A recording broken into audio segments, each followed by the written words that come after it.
This could be the real deal, boys. Let's do it.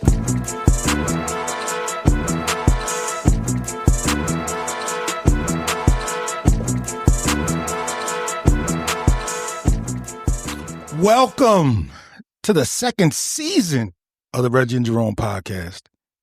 Rings have been given out. Outside banners have been put up. The 2025 Eagles are no more. We have turned the page, and we back at you, bitches. To my left, my homie, Sammy C. What it do, my man? Let's go. So excited to have you back. To my right, my road dog, Big J.A. What's happening, Captain? What's happening? Yeah, boys, we back at you. I'm more than excited to be back doing this. We have so much fun doing it. We get to talk about the Eagles and their preseason, their next season, which we all think is going to be another successful season, but we don't know. But that's why they play the games. First things first, guys, how you feel about being back? Oh, man, I love it. I love being back talking football, baby. It's around the corner. J.A.? I'm ready to run through a wall. How about you? That's the kind of shit I like to hear. That's what's up, man. So first things first order of business. We normally pour our shots ahead of time. I mean, we don't pour our shots ahead of time.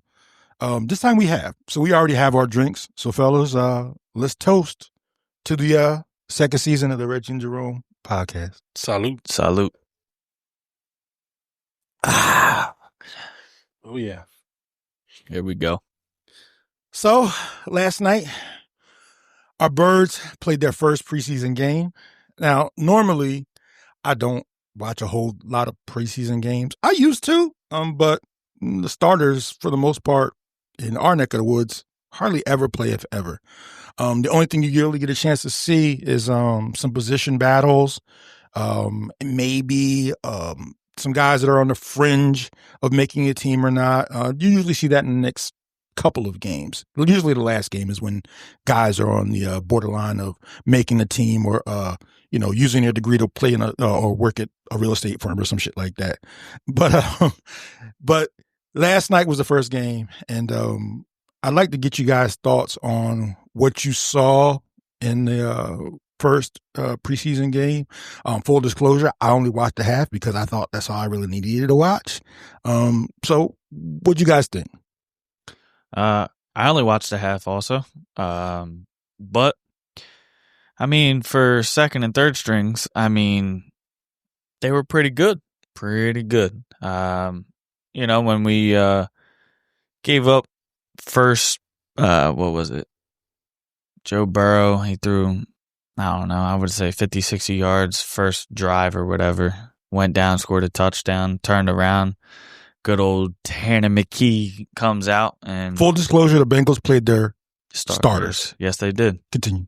And we came out and drove down the field and scored also. But just seeing the rookies, some of the rookies out there, and like the guys that we picked up in the offseason, A.J. Dillon, a few other guys, Adoree Jackson. It was cool to see them in an Eagles uniform. Going from A.J. Dillon being a Packer or, Adoree Jackson being a goddamn Giant. We don't like them. But anyway, it was just cool seeing the Birds back on the field. Absolutely. Jay, what you think? It's always nice to get some football flowing through the blood veins. I think we need to add a third person to the exciting whites. At least the Birds do. Uh-oh. Because that man, Tanner McKee, he's a baller. He's a second string quarterback. I think if he plays like this, we might have the best backup quarterback in the league. There's not many things that he seems to struggle with, at least, from what we've seen, little bit here, a little bit there.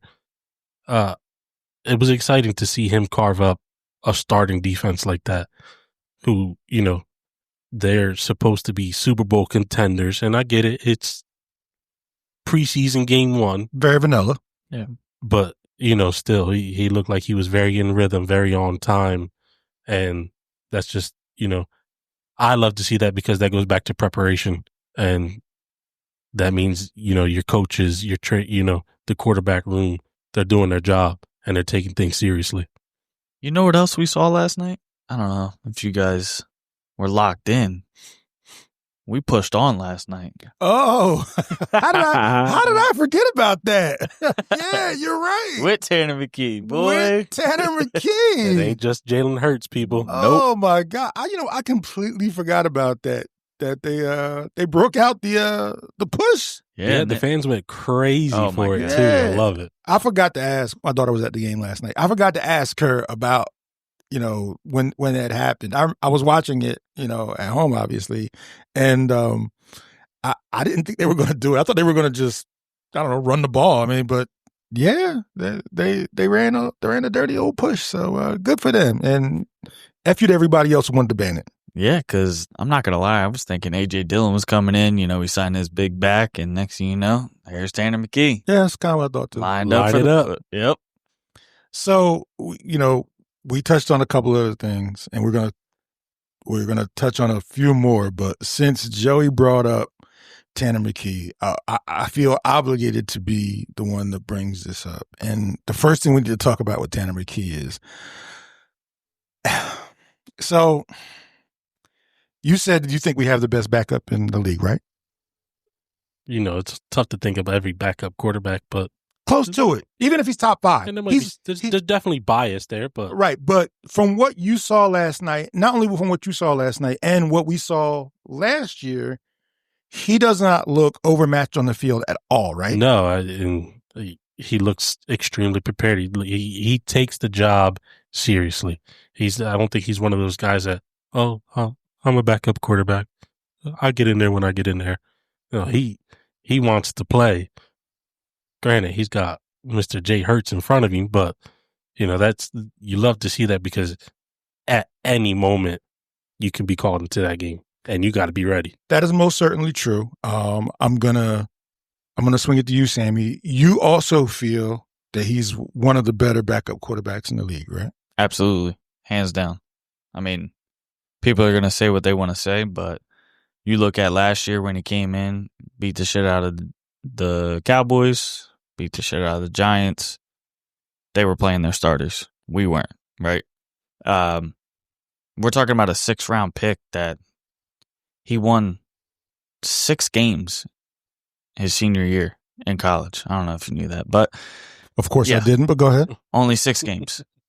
And he turns around and, no offense, he has Jalen Hurts to look up to. They're 2 totally different players, which, one can get out and run. Tanner McKee can run, but you have a captain in front of him. And hands down, I think he is the second, QB, maybe even first QB for a lot of teams, to be honest with you. Couldn't agree more, which brings me to this question. It's Monday afternoon, and you're in Howie Roseman's office, and his phone rings. Let's say Cam Ward tears his ACL in practice, and the Titans call you. We're going back to the Titans. I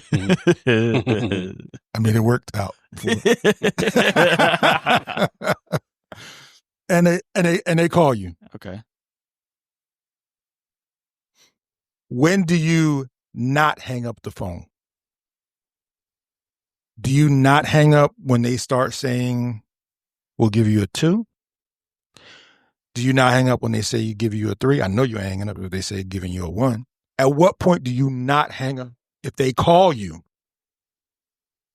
about Tanner McKee? Any team in particular, but I'm just using the Titans as an example. So you're saying if a team calls, say it's the Titans, and they say, listen, we want Tanner McKee, right? But we'll give you a, I don't know, second or even if it's a later, like a 3rd or a 4th, and a player on top of it. I don't know. It's hard. But I think I think I go with it, to be honest with you. Go with what? I think I go with not letting him go because God forbid Jalen Hurts goes down. I have confidence in this guy that he's going to, we're still going to be a playoff team. We may not make it far into the playoffs with him, but there's a lot of teams you put their backup in, it's going downhill ASAP. But there is a price. There is a price. So I would say the most that I'd take would be a third round. That's the most you take? Like meaning the end of it, like the lowest, I'm saying. The lowest you take is so second round would be the highest. Third round is like the max I'm going. I'm not taking a fourth or a fifth. Okay, so you're saying I'm taking between 2 and 3. I mean, he was a 6th round pick, and he turns around and he's doing what he's doing now. I understand it's preseason, but he just lit up the Bengals, defense, and they were playing. I mean, what, most of their starters? 90%. 90% of them. The only person they were missing was the guy that's holding out, basically. Trey Hendrickson. Yeah. He's just going to be Eagle, but no, I wish. But anyway, yeah. So that's how I look at it. Okay. We'll say you're saying between a 2 and a high 3. High 3, you could push a fourth round pick to make it easier. So wait a minute, hold on. A 2 and a 4 or just a third round pick? Just a third round pick. Any of those picks between 2, 3, and 4, I'll take. Joey, what about you? I guess it also depends on team needs, right? If a player goes down and we're not going to have them for the year, and like you said, Cam Ward, knock on wood, the kid is healthy, but if he goes down and they're calling for Tanner McKee, I'd take a fourth or fifth and that player that you're looking for if you think it's going to be, somebody that's going to help you out and contribute to the team in a meaningful way. But say it's just straight up, hey, our quarterback's down. Obviously, Will Levis is done for the year. I'm looking in a territory of a third round pick, a compository. Yeah, one of those fourth round picks. The guy, he holds value to the team, and that speaks with, him being alongside Jalen Hurts and learning from Jalen Hurts. Granted, it's probably going to be two different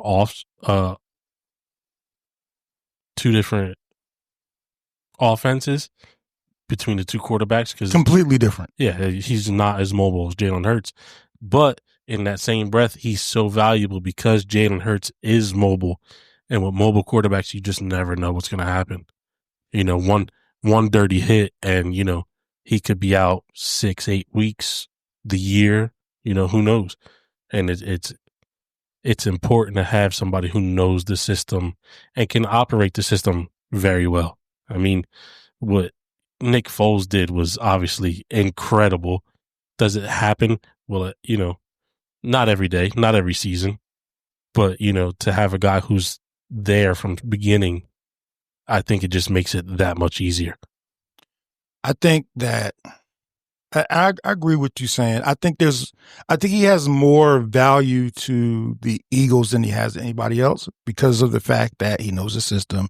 He does not have to he doesn't have to come outside of his body to play because the way that the Eagles use him is not the way that they use Jalen Hurts. So they can tailor an offense around Tanner McKee. So I agree with what you're saying. I don't mean to cut you off, but the thing with Tanner McKee is also, like you said, he knows the playbook, right? He's going on his third year now.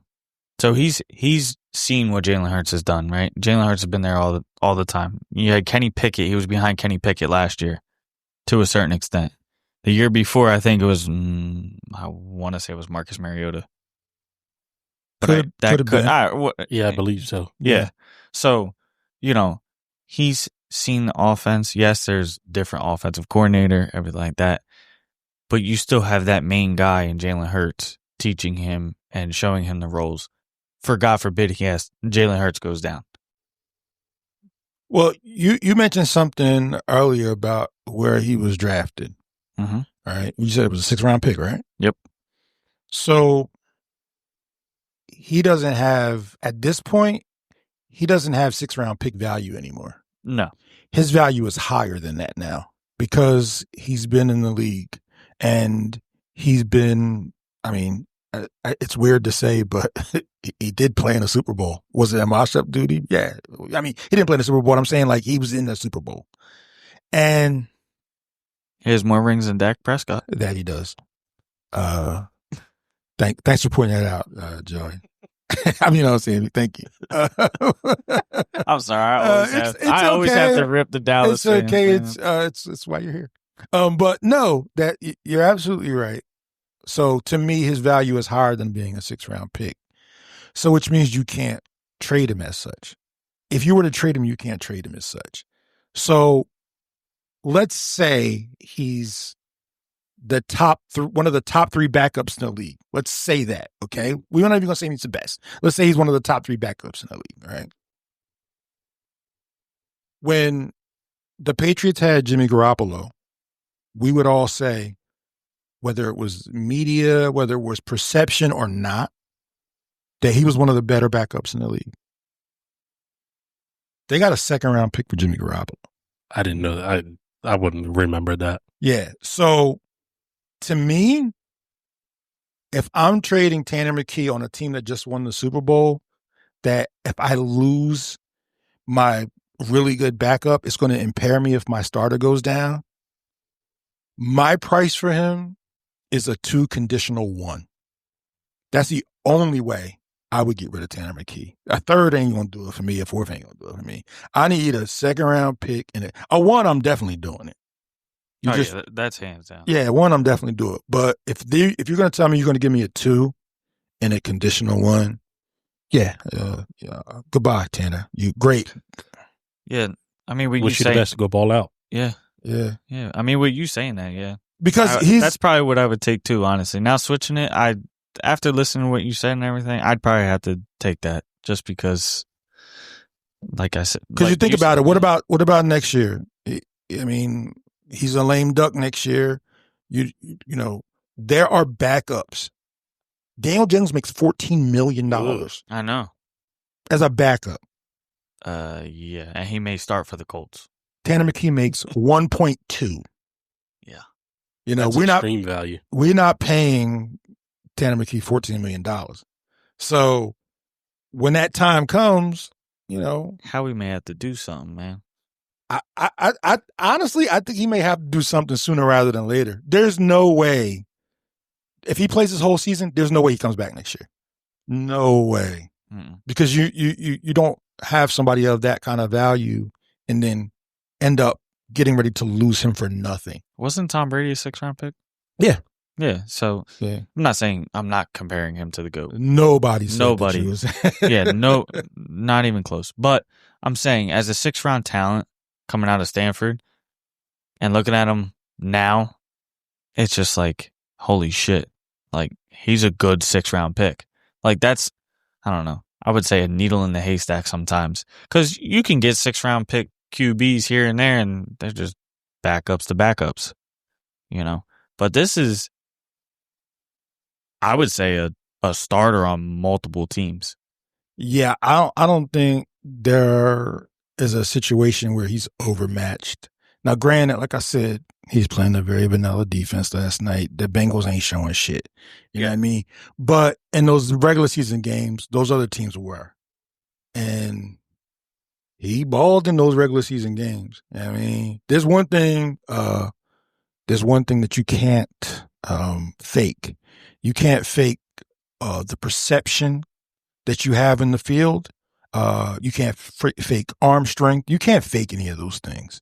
That stuff is the ultimate deodorant. And there have been plenty of guys that have been really, really good or who claim to be really, really good. I'll give you an example like Robert Griffin. Like, once the league caught up to him, you kind of, even though he was hurt, I get that he was hurt. I I blame the Redskins organization for rushing him back, man. I thought he was going to be good, and they rushed him back, and I think he was good. He didn't play the same after that. No, he didn't. But I was never one that thought that he was, he was out there dissecting defenses. No, he wasn't like a world beater. Nah, he just had a bunch of talent, and then eventually talent only gets you but so far. Yeah, shit ran its course. So, but yeah, I'm glad we touched on Tanner McKee because obviously everybody in our realm is talking about him right now. So that was one of the big takeaways from the game. One of the other takeaways in the game that we have to talk about is our cornerback situation. Now, we're going to talk about the cornerback battles later on in the podcast, or lack thereof battles. But what did you guys see on our back end, pause, of our defense? Again, very vanilla. I believe they were told to do certain things, and I'm not really sure that they did them. So what did you guys think about what you saw?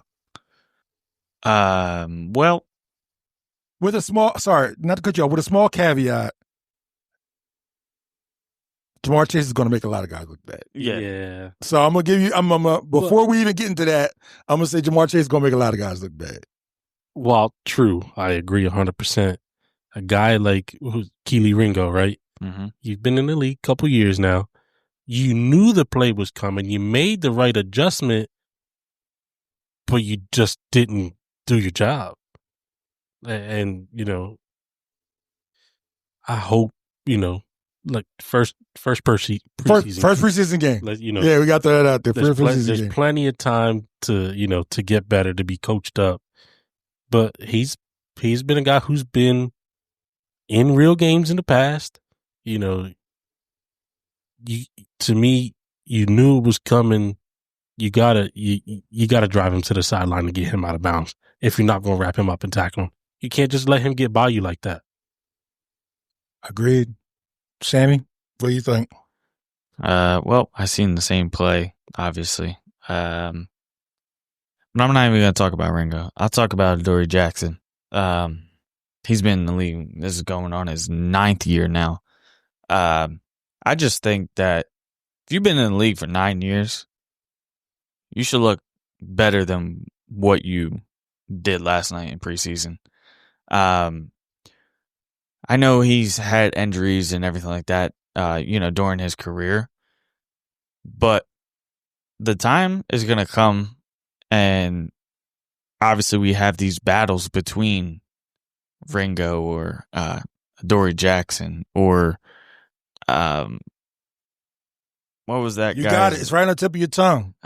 Just Eli Ricks? No. Just say the new guy that we just got from the Raiders. The new guy that we just got from the Raiders. that guy. That guy. Yeah, that guy. So, I don't know, man. I think I'm going to put it out like this. Adoree Jackson and Ringo. If they don't step the F up, I think their jobs are gone, bro. I think there's another guy. The new guy. The new guy from the Raiders. Vic Fangio said it best. It's time to show me what you are or what you ain't. Yeah. If you're going to be an ain't, well, there's the door. We want competitors here. We want people who are going to play the game hard and understand what it means that we don't tolerate slacking or sloppy play. Yeah, especially Vic Fangio. He likes to run his ship tight. Yeah, and I think for him to say that, he's in practice every day. And you can't fake it. You're going up against 2 of the top 10 wide receivers in the league every day. So while I believe there is a small jump between Jamar Chase and A.J. Brown, it's minuscule. So if you're going up against AJ every day, that probably means that AJ is probably doing the same shit to him. For Vic to come out and say that, AJ and Smitty must be shit. Jahan Dotson, they must be doing this to this guy every day in practice. So which is the reason why they went and got the guy from the Raiders, probably because they said, shit, we cannot go into the season with these guys. With 2 cornerbacks, with your son. Right. And Yes. Cooper DeJean. Yes. Shout out to my son. And I mean, no offense, though. I mean, I think Adoree Jackson did, how do you put it, better than Ringo did last night. I mean, even in the first preseason, but he's also had 9 years of experience to read a QB, to, know the plays that are coming. I mean, yeah, the Bengals didn't show everything, but we also didn't show everything. Yeah. But the thing that I liked between Adoree Jackson and Ringo last night, Adoree Jackson knows how to wrap up and tackle when it comes to that situation. Ringo, no offense, the play on Jamar Chase, and then there was another play, I think it was to one of their I can't remember what wide receiver it was, had an easy tackle. Just totally missed it. So, I don't know. You have your good and your bads, but like I said, got to watch out for that new guy. We're going to get our stats and information people to find out what the new guy's name is. I should know it because I watched him before, but we'll get back to that. So, yeah, that was pretty much what we saw last night on that side of the ball. Jakarin Bennett. There you go.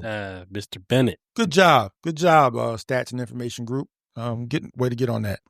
We gave up defensive tackle Thomas Booker, okay? Thomas Booker. Oh, yeah, we did give up Thomas Booker. Hated to see you go, Thomas. Hardly knew you. But hey, Thomas, guess what? You got a ring with some wings on it. So more than Dak Prescott. That's a damn fly ring. That's a damn fly ring, boy. You got your ring with some wings on it, TP. Can we talk about that real quick? We can talk about that ring real quick. Because, my God, seeing that ring, and Devontae Smith couldn't even fit that shit in his in his collection of rings. Oh, my God. Yo, Devontae Smith. Yeah. Hold on. I'm going to let you cook because I know where you're going with this. Go ahead. He might be the most decorated wide receiver in football history already. I wanna correct you. He is the most decorated wide receiver. I was talking to my dad about that, and I looked it up. And the last wide receiver Heisman was like in the 80s or 70s. It was something stupid. Yeah, I can't remember who it is off the top of my head. Me either. Tim Brown. Yes, that's all those awards he's got, man. My goodness. What did he win? Well, he won the Heisman, but how many national championships? Was it 3 national championships or 2? 2 national championships. 2. Maxwell, Heisman, and 2 Super Bowls. What else did Maxwell? Starts Heisman, with an L, doesn't it? Blitnikoff Award. Yeah, that's the one I was thinking. It just goes on and on. Many Gatorade National Player of the Year. Yep. I mean, he can't win anything else. Shout out to Smitty, man. Shout out to Smitty. Last thing he can win is league MVP. Yeah, but that's pretty much it. That's a quarterback award anymore because my man Saquon should have been MVP. Yeah, you're right. Skinny Batman. Yeah. So we are going to talk about a little later on the podcast. We are going to talk about the wide receivers, but we have to talk about one that we did witness in the game last night. Yeah. That guy. That guy. Whoa. So what's that guy's name, man? Darius Cooper. Cooper out of Talton State. I will pay somebody. I don't even know where that's at. I was about to say, Sammy, you're supposed to be our stats and information guy. If you can find out before the end of this pod where Talton State is. But yeah, the only bad thing that he did last night was wear the number 41 because I kept thinking he was a fullback every time I saw him. For the life of me, I thought it was the linebacker we had last year. He plays offense? I was like, whoa. Well, guess what? We're not waiting till the end of the podcast. It's Stephenville, Texas. Stephenville, Texas. Wow. And he was undrafted, but yeah. Yeah, undrafted. So for him to play last night, being undrafted, that means what you saw last night, he been doing that shit in camp too. Oh, yeah. He has to have been doing that. He probably been beating the shit out of Ringo and Adoree Jackson. And Adoree Jackson. But wow, what a performance he put on. And again, like I said about other positions, you can't fake it. My man knows how to get in and out of breaks. He's got speed. Clean, man. Clean. That was so eye-opening last night. That's the first thing I noticed. When I saw him run that little dig route, out route, I was like, I didn't even know who he was. Like, who's this dude? But I'm like, whoever he is, he's got good feet. And then he started catching the ball. I was like, oh, shit. Let me get on my phone and find out. But you just got to change that number. Yeah, you got to change that number. Oh, when you make the team, you're going to change that number. Oh, yeah. Yeah, he got that number because somebody looked at him and said, here. You going to wear this one. Hey, you're going to play tonight. you undrafted? Let's see. You can get 39 or 41. Take your pick. Oh, six receptions for 82 yards and a touchdown. Yeah, he was on fire. He was cooking up, man. Yeah, I did. Like I said, we're gonna talk about it a little later on the podcast. Yeah. I definitely wanted to talk about that. The next thing we're going to talk about is some of the camp battles that we knew were going to happen going into camp. The first one we're going to discuss is safety. So obviously, starting we have Reed Blankenship, and after him, we had T.J. Gardner-Johnson, and we traded him. So that left a void. Stat on that guy. Sorry, CJ. Sorry, CJ. Yeah, but I guess, boy, man. Yeah, but that it didn't work out in his plan this year already. Surely didn't. Did they come out with anything official? Yeah, it's a torn ACL. Oh gosh. But I mean, we traded. We got Kenyon or something Green, the offensive guard, and he went out last night also on the stretcher. So that was that. It was an even trade. That was an even trade. Yikes. Yeah. So But yeah, shout out to CJ, man. You don't ever want to see that happen, especially in a preseason or practice for anybody. So that being said, supposedly going into camp, the job was Sidney Brown's to lose. I am not sure what he's doing in camp because I'm not there. He did do some things last night. Granted, he was playing against his brother. He might have had some motivation. He lit his brother up. Yeah, he did. Probably not the first time, but I didn't think that was going to happen. You never know preseason brother on brother action. And I seen him come down and lay the hammer. I said, "Oh, okay, yeah, okay." Did you see the stats on them? Well, obviously they're twins, right? But same height. You thought the weight was the same, but they're not. Sidney Brown has 1 pound above his brother. Really? Yeah. He just looks bigger.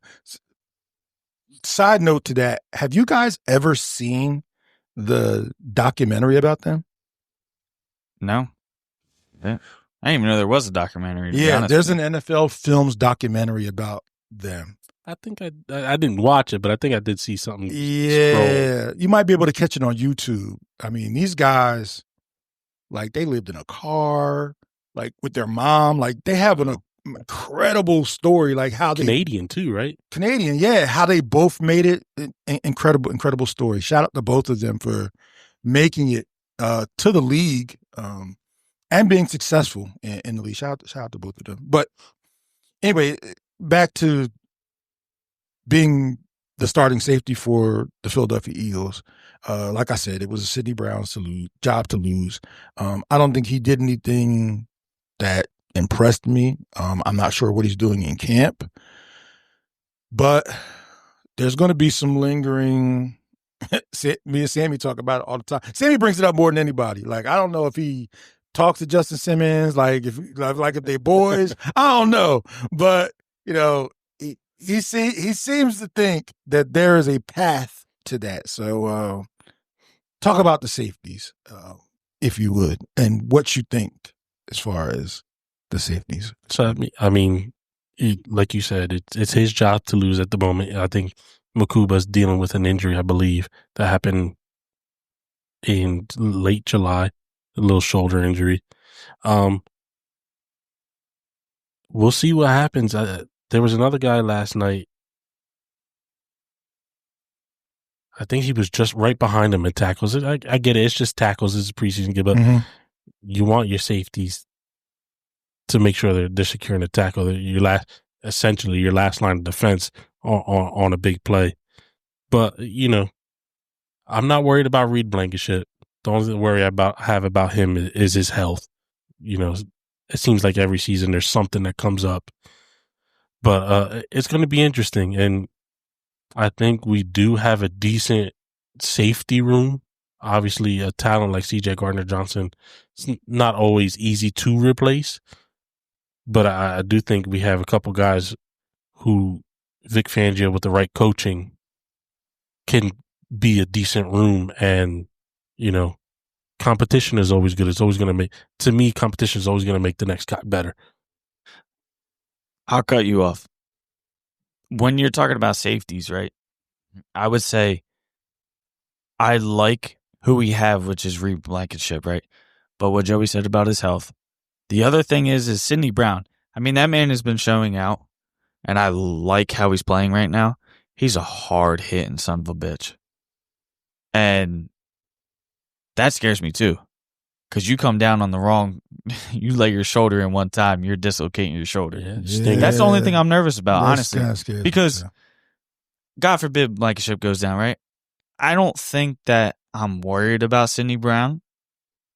I would like to see what Makuba does, when he comes back from his injury, just to see, even seeing him in a preseason. He hasn't even been in full contact in practice because of that shoulder. So it's just like, and then Sidney Brown went out last night with a shoulder injury because he laid his shoulder too low, right into a helmet. So it's just, my thing is, I like Sidney Brown, but I think you got a three-headed horse. And I really think all three of them are going to make the team, and they're going to be fighting for a spot between Sidney Brown and Makuba. But I think Sidney Brown takes it. Yeah, I think he does as well. I want to throw a bit of a curveball at you. The best safety that the Eagles have on their roster is Cooper DeJean. He is the best safety that they have. Absolutely.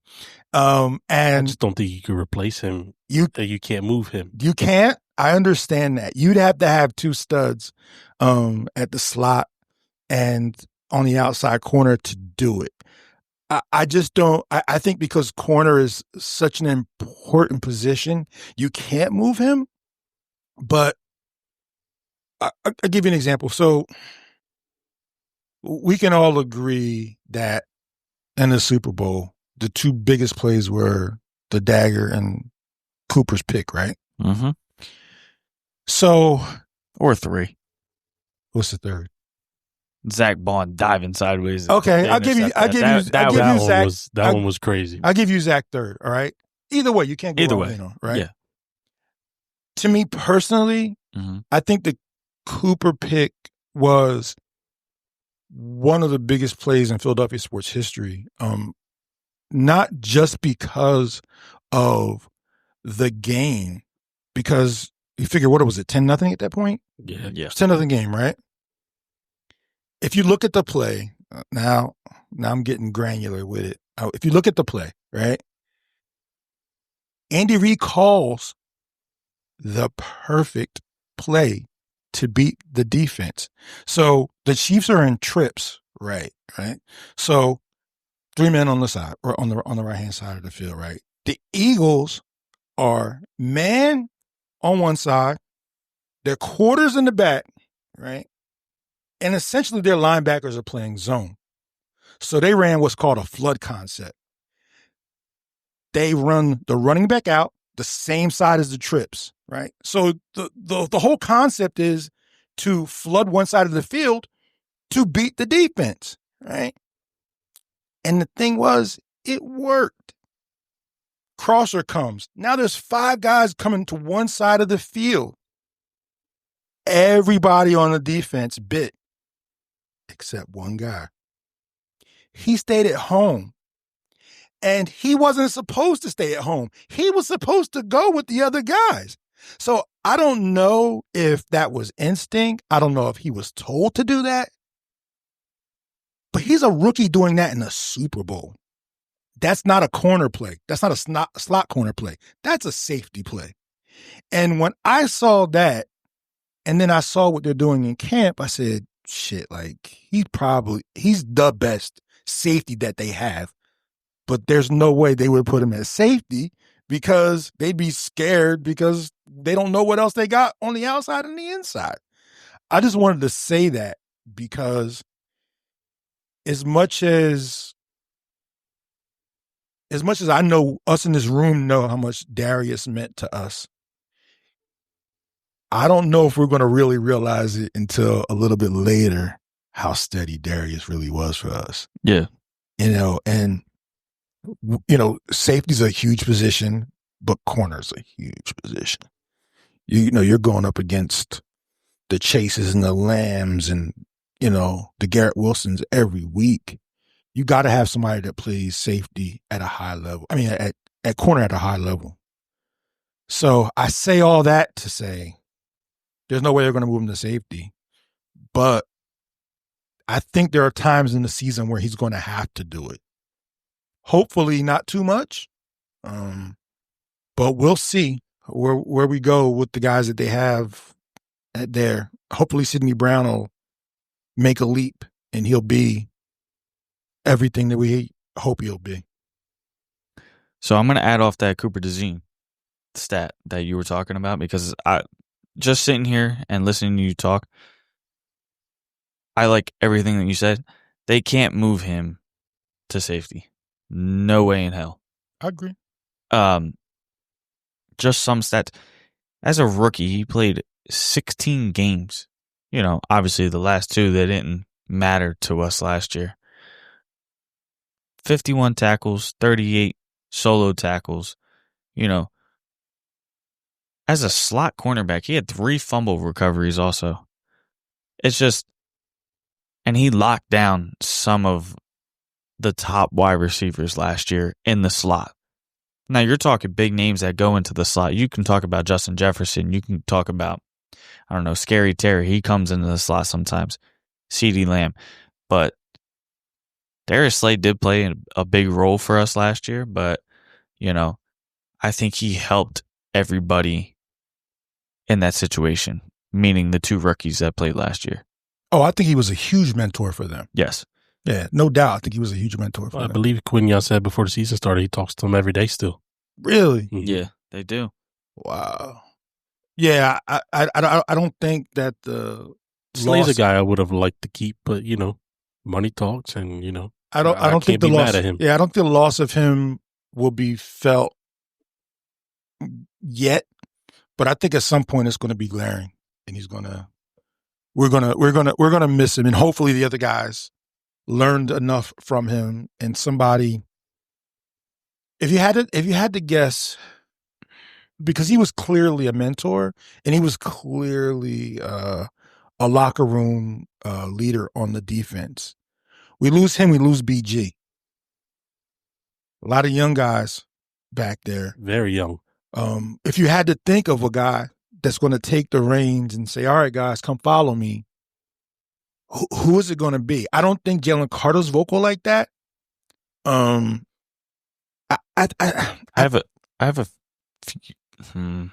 got 2 guys. Come with it. And I think they're both in the linebacker position, to be honest with you. Okay. Which is Nakobe Dean. Just because he's played, this is his 4th year or 5th year? Mm-hmm. Yes, he hasn't played all the time, but he's just vocal just the way he is. Like when he's on the field, he's getting the plays called into him, telling the defense, but he's also picking his guys up at the same time. Mm. I mean, you look at last year. Last year was probably one of his best seasons. Tackles and everything until he got hurt. Agreed. And then I'd have to go Zach Bond, too. Think so? He just doesn't seem vocal to me. He doesn't, but at the same time, everybody feeds off of him. They feed off of him like, okay, we got his back. He's going to have our back. Okay. Do you know what I'm saying? I agree with Zach Bond. because he knows what it's like to barely see the field. And that's a guy who plays with his heart. He's going to go out there, give you everything he's got. And sometimes that's all you need to rally the troops. You know, someone who's going to give you 110% on every play. You know, that's contagious. I do think there's another guy. He's quiet, though. Well, they say he's quiet, and it's only his second year in the league.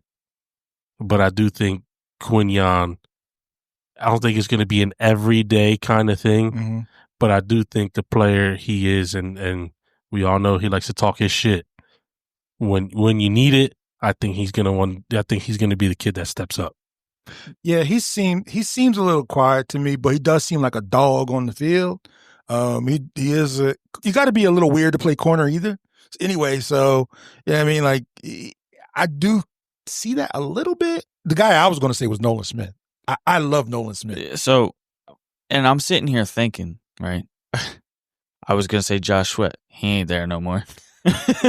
Yeah, but we would have had that out. But I'm saying, though, is that you sit here and look at the Eagles' defense, they are all young. Very young. Very, very young. You really don't have a veteran that's been there for 10-plus years on defense. Their veteran is Zach Bond. He's 28. Is it him or Adoree Jackson? Which one? I'm not even counting Adoree Jackson at this point. Well, he got to make the team first. That's true. That's true. It was either Nolan Smith or it was Jalen Hunt because he was talking mad shit in the Super Bowl. Who Hunt was? Oh, my God. I don't remember. I got to watch. But Nolan Smith. I said I wasn't going to watch Super Bowl. Nolan Smith, yeah. I think, to me, it's Nolan Smith, you know? Yeah, no, I agree. Yeah, to me, the thing that kind of like jumps out to me with Nolan Smith was the call he got from Howie on draft night. Yeah. Yeah, I mean, when he was like, you know, what you want to win, though, right? That shows me everything I need to know about a guy. So to me, it's Nolan Smith, but it's going to have to be somebody. Mm-hmm. You know, the loss of BG and the loss of Darius Slay is going to be lost on the field, but that experience is invaluable, bro. It really is. Really, really invaluable. It's more of a monumental loss to the locker room for sure. Yeah. I think they can recover from the other stuff, but yeah, I mean, and you look at it. I mean, you look at defense. It's like who's going to step up, who's going to, you know, get everybody hyped. Then you look at the offense. You're like, damn, well, you got Lane Johnson, you got Mailata. You know, they've been there. You got Jalen Hurts, you got Barkley. I mean, you got everybody on the offense that's going to pick them up. But the defense, they're just young, and there's, you know, but we do have some shit talkers on that side. So I think we don't even really have to talk about the offense. Like we'll talk about that on the pod before the next one before we go live. But there is a guy out there. I believe he's still a free agent, and it goes back to our safety room. Oh, you want to grab somebody? Obviously, Justin Simmons is the big fish, but you know, in terms of a guy who could is he really? Why isn't he signing? Wow, if he's such a big fish, why ain't nobody pick him up yet? He's the big name. He's the big name. Yeah. That's what I mean by. And I still think he can play. I'm just fucking with you, but go ahead.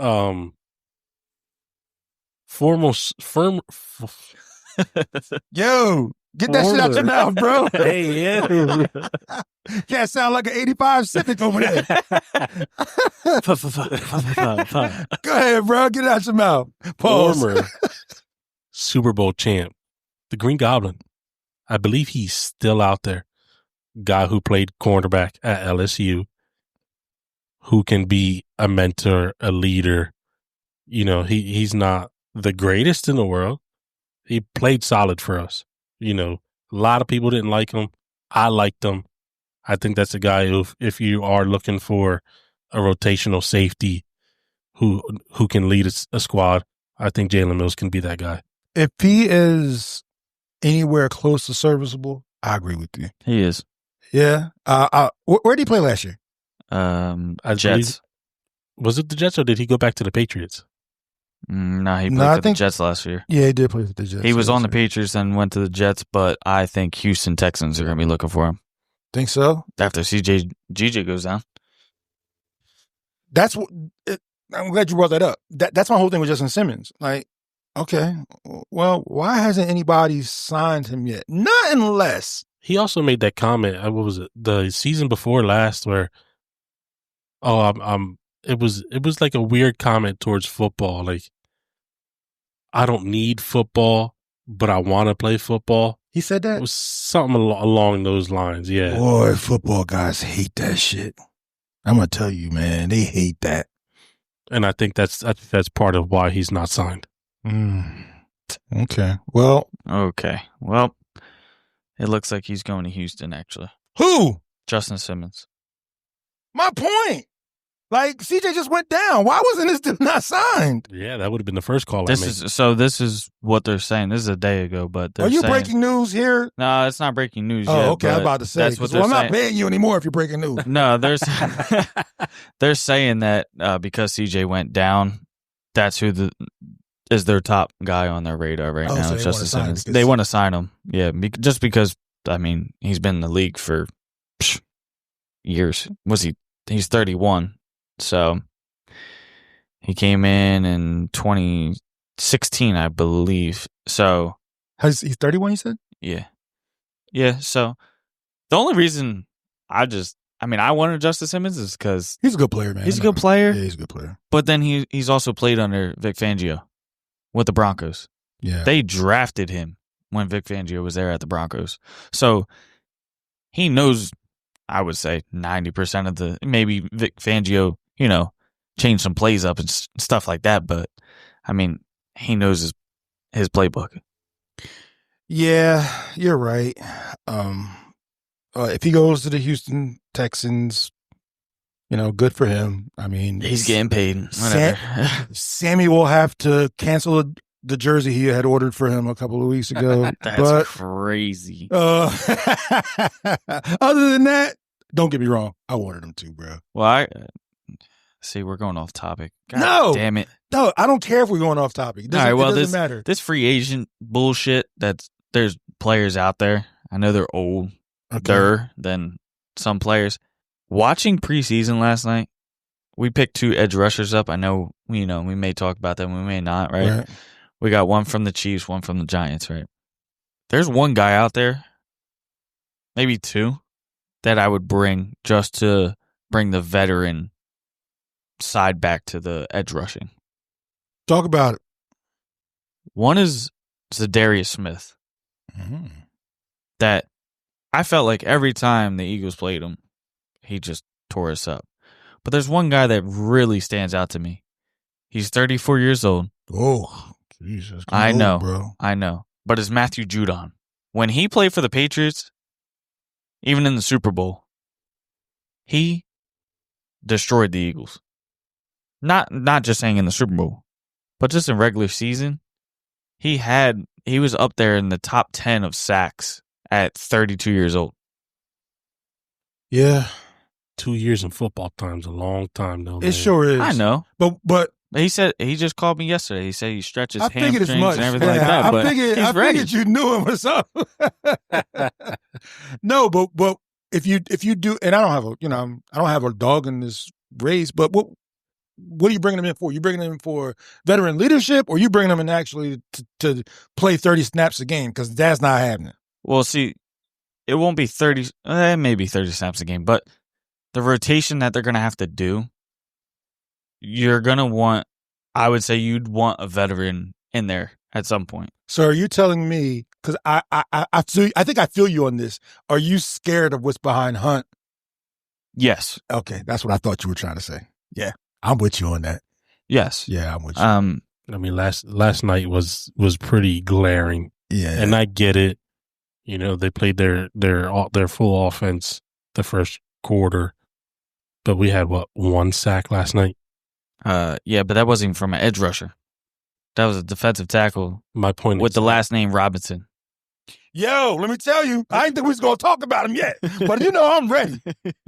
Yo, you saw my boy, right? I told you. Y'all know my grandma white, right? I'm just saying. He could be my peoples. I'm just saying. I had a video record that on my phone. Yeah. That stump play was disgusting. By the time he got around and got to the QB, it was like 2 seconds. I mean, obviously we're watching on TV. You can't see it, in person. But god damn. I'm ashamed of the amount of time I watched that boy play last night. Outside of the stunt play you're talking about, he was doubled Every play. time. Yes. Every play he was doubled. I cannot wait to see him lined up with Jalen Carter. My Are you God. kidding me? I'm like, why are y'all doubling my nephew the first preseason game?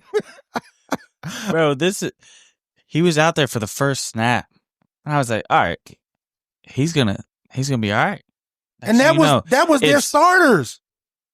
It's 4 plays here. It's 4 plays there. Next thing you know, I'm like, yo, is he gonna have a 1-on-1 at all? Double. That's why they had to go to that season. Because pick your poison. You know what I mean? No, yeah, Pick your for poison. sure. But can we talk about him for a second? We can talk about him for 3 hours if you want. But go ahead.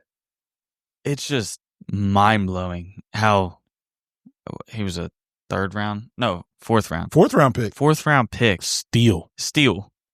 He comes in and gets double teamed in preseason right off the bat. They had to run a damn stunt play just to get him to the QB. That's just unheard because of. Yeah, it's it is unheard of for a defensive Yeah. tackle. You know what I'm saying? I don't even think Jalen Carter was double teamed in preseason. Probably not. I mean, I could be wrong, but I don't know, man, but that was pretty impressive. So as far as depth on the interior line, I think we're good. good. We're Yeah. there. Yeah. Okay. And I mean, we're talking defensive tackle right now. Do you have another guy that was, I mean, I know there's one guy that stood out to me last night other than Robinson at defensive tackle. Mm-hmm.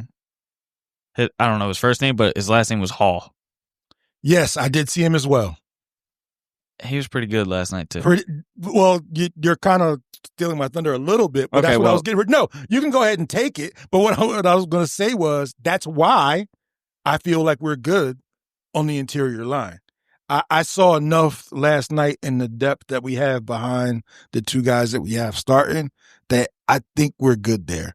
And the Birds are going to have some real interesting decisions to make when it comes later on in the preseason, because can't keep everybody and you can't put everybody in the practice squad, and I know, full disclosure, we had a timeline, but we just fucked the timeline all up. So we're just going to be talking about what we're talking about right now. But It's right off the top of the dome.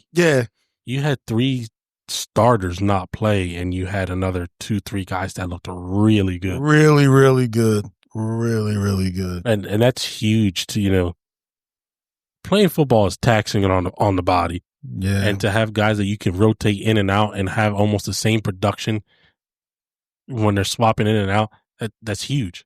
The worst part about last night is that as Birds fans, we got to see them for the first time, which was cool. But they were the first game, and the entire league got to see them for the first time. So not only are we watching, every D coordinator is watching, every GM is watching. They taking notes. Like, I was taking notes last night. I had a whole notebook of shit that I took in the first half while I was, dodging my man's questions about Cody Rhodes and SummerSlam. But I was trying to take as many notes as possible, but I did. I took a lot of notes, and one of them. Come on, man! I'm trying to be serious. My bad. All right, I think we're going to take a break. We'll be back. I'd like to take a minute and interrupt the Reggie and Jerome podcast and welcome our new podcast, The Mound Visit, your unofficial trip to the mound for all things Philadelphia Phillies. We're stepping off the rubber, kicking some dirt, and breaking down everything from Broad Street bombs to Citizens Bank drama. Whether you've been riding with the Phils since the vet or just hopped on the Red October train, grab your glove, grab your rally towel, and settle in. This is the Mound Visit, where every episode brings the heat. And we're back. I did want to hit on one topic that is some might see a bit of a concerning spot for the Birds. We did see a little bit of it last night, although I'm not really sure what the rotation was for the linebackers that we played last night. It seemed like it was all over the place, but we're going to talk about linebacker. Obviously, Zach Bone's our starter. N'Kobe Dean is hurt. We drafted Jahad Campbell as a linebacker / joker / edge rusher. Like, I don't even think the Eagles know what Jahad Campbell is at this point, but looks like he's going to be a linebacker. He looked good in the game last night, but we want to talk about the camp battles and what's behind the two guys that are starters. So, Sammy, I'll start with you. What did you think, or what do you think about our linebackers moving forward? So I think our linebackers are pretty solid, to be honest with you. I know we're nervous about it, but with Zach Bond and N'Kobe Dean, say 1-2, I mean, from the top of my head, we have 3 guys that can either be in rotation, or if somebody goes down, or they just don't like what they see out of the guy. I would say that it's a 3-headed horse in the camp right now on who's going to be like the backup. God forbid one of these guys go down. You got Jeremiah Trotter Jr., you have Jahad Campbell, and then you got Shmuel Mandan Jr. Sorry if I pronounced your name wrong. Shmuel Mundan. From Georgia. There you go. He's from Georgia? Yeah, he's from Georgia. Oh, not surprised. Yeah. So, I liked what Trotter did last night. It kind of just threw me off, though. I mean, you had Trotter, and then you had, I don't think Campbell came in until almost the end of the first quarter. I think he was supposed to start. He was supposed to start, yeah. But he's also coming off a shoulder surgery. So, but the first play that he was in, he got to the QB instantly. Yeah. They just ran to the opposite side of him. He broke right through the tackle, did a swim move, and was there. So my biggest thing is who can step into that spot, God forbid, N'Kobe Dean goes down again. And it's hard to say right now after one preseason game, but my gut is telling me Jahad Campbell can. But I think it's going to be Jeremiah Trotter Jr. Wow. The only reason I say that is because Trotter played a little bit last year under Vic Fangio. Towards the end of the season when, the games really didn't matter for us. He played in the Super Bowl too, didn't he? He did. Yeah, he brought out that axe. He brought the axe celebration out. Gotcha. Because I think he had a combined sack or something like that. No, Well, it was on special teams. teams. Special teams, yep. He lit the guy up. Yeah, he Gotcha. But last night, just seeing him, it's a toss-up, really. It's 50-50 for me. I mean, Trotter and Campbell, when they were both out there on the field at the same time, they were both getting to the players that we needed to get to and making the tackles. Which, to me, if you could read an offense and you could tackle, even if it's on a run play or, cover somebody on a pass, Mm-hmm. A slant across the middle, you have to step in. To me, it's hard to say who's going to be in that spot. But I think Trotter has a better chance than Campbell. I know Campbell was a first-round pick for us this year, but it's just, I don't know. Like I said, I guess as the preseason goes on and we see more in camp and everything like that, I guess maybe my mind will change to Campbell. I seen a lot from him last night, just getting through the line. He's quick as hell, like they said he was. I think it just goes by experience, though, for me. I understand Trotter has a year, but he played special teams, everything like that, but he made his tackles when they needed to be. But it's just, like I said, it's hard to jump into this situation. I think Mandan Jr., I think he has a chance to make the team, but I think it's going to be like where Trotter was last year on special teams. But like I said, time will tell. But Most teams keep 4. yeah, That would mean But if somebody I- would have to be an odd man out. yeah. So it would have to be Mondon Jr. Mondon. that probably gets cut or to the I practice mean, squad. they If could they- keep yeah. 5, but more than likely It's 4. 4. Yeah. And So it's still early. You could turn one of these guys into maybe a possible edge guy. There's so many different ways you can go. and you know what? I'm going to add off of that because Yeah, we got to keep reminding ourselves that it's still early. it's still early, right? But you look at last night. I mean, you can go off of that game. Trotter just looks like a linebacker, right? Just like his dad. But I think Campbell can play the edge. That's just I think so too. because how quick he is and the way he uses his hands. I mean, he did get called for Hands to the face. Hands to the face. He just needs to drop the hands a little bit. Pause, because I don't want to go, But Yeah. anyway, I got you. I'll piggyback off of that. yeah, please. Trotter Jr. last night, there was a run play where, and it comes from seeing it, being on college football is college football, but seeing, NFL teams run certain plays and knowing exactly where to be. And he did that last night. And I was proud of it. He recognized the run and he beat the offensive lineman before he get into the second level. And I think the guy ended up with a 1-yard rush. He knew exactly where that run play was going to go and made sure he got there to stop the run. And that's huge. If you could stop the run, you make a team one-dimensional, and it makes playing defense a whole lot easier. Well, I mean, I agree with everything you guys said. Full disclosure, last year, I hated. I'm sorry. I hate using the word hate. I shouldn't use hate. I really disliked the Jeremiah Trotter pick. I know that is sacrilege in this area, that I shouldn't say it, but I couldn't stand it. And the reason why I couldn't stand it was I hate legacy picks. I don't want you to be picked on the merits of your father. I don't want Brian Dawkins Jr. to be picked. I don't. Not unless you're A stud, yeah, absolutely. Yeah.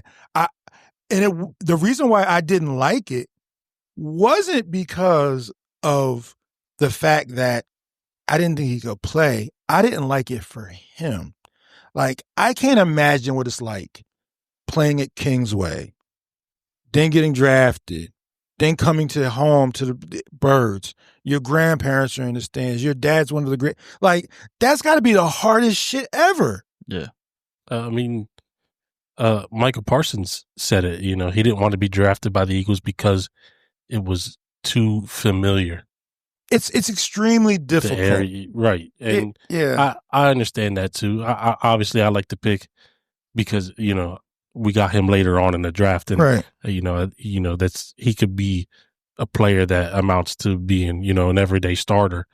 But with that being said, last night was the first night, to me, he looked like Jeremiah Trotter. Him. Yep. Not Jeremiah Trotter Jr. No, He looked like him. Like, he's not his dad. He ain't going to play like him.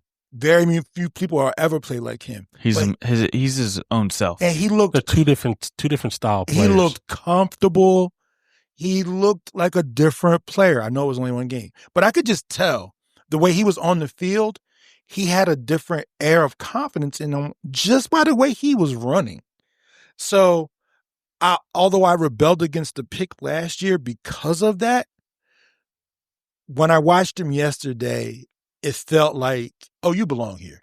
Yeah. Like, it didn't feel like a sympathy pick. It felt like, oh, you can do this, bro. If you put your mind to it, you can do this. That's exactly what it is. It's a mindset. Yeah. You know got what I it. mean? You can do this. So to me, when I saw that last night, I felt a little bit better about the pick last year, and I felt better about him. So. Yeah. And to, piggyback off of that, he led the defense in tackles last night. Did he really? He had 6 tackles. Yeah. You know. He looked he looked comfortable last night, and you could see it. You know that's what helps. Second year in the league, second year same defensive coordinator. It's all formality now. Like, all right, I know how he wants me to play my position. Let me perfect my craft here. Yeah, because a lot of times, a lot of young guys, they play 90 miles an hour downhill with no brakes. And you can't play like that, especially at that position. Sidney Brown. That's what scares me about Sidney Brown. He still plays like that. You can't play like that. You overrun plays all the time. You miss tackles. I say it even to my guys, in my men's league baseball, when you're out there running down a ball in the outfield. Yeah, you're fast, but you got to control it. Because if you don't control it, you're going to overrun it. Playing football, controlled aggression. Yeah, same shit. And at linebacker, safety, most defensive positions, you kind of have to play like that, especially scheme-wise. The way the Eagles play, they put a lot of pressure on the linebackers. They put a lot of pressure on safeties, too, to make tackles. You're going to be manned on the outside a lot. So that being said, clearly we're talking about people that are backups and not, Yeah. Unless something crazy happens and Kobe Dean is on the pup for 6 weeks and he's not back for 12 or some shit like that, these guys are going to see the field a minimal amount of time. So you just want them to be able to, when they step in, that they're not overmatched. Here's my next question. What'd you think about our first round pick last night? Because we're talking about linebacker. What'd you think about him?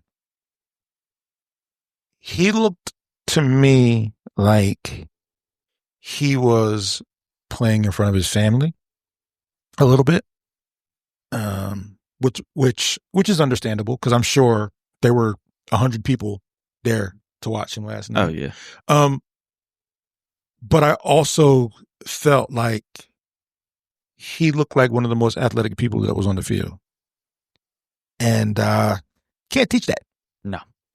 So the other stuff you can teach. Yeah. I talked to him today. Oh, okay. I told him he needed to work on breaking his hands. News again. Sammy's been breaking news all day. I told him he needs to work on his hands because he had an interception last night. I understand. He did have an interception last night. You got 100 people looking at you from your family and friends and just nerve-wrack, But, and it was a duck too. It wasn't even a hard. It wasn't even a hard interception to catch. Trotter should have had one too, man. Who? Trot. I must have missed that one. It was late. I fell asleep and I woke back up. It was like in the fourth quarter. I don't know. I could barely see at that. He said, "I don't know." Trotter got to the QB last night. Though. I probably was watching the Facts of Life by that point. but same thing, Jeopardy. Everybody watched Jeopardy at that point. Quarterback threw it to, led his wide receiver a little too much, and he did have to go down and dive, but it hit him in the numbers. Yeah, come up with the football. But that's good to see, though. That's why he's playing defense. It's good to see that they're reading the plays and doing what they're supposed to do. Yeah. To me, outside of, and I'm going to watch again, outside of the outside, what I saw last night was really encouraging from a lot of the younger guys. So I was pretty enthused about it.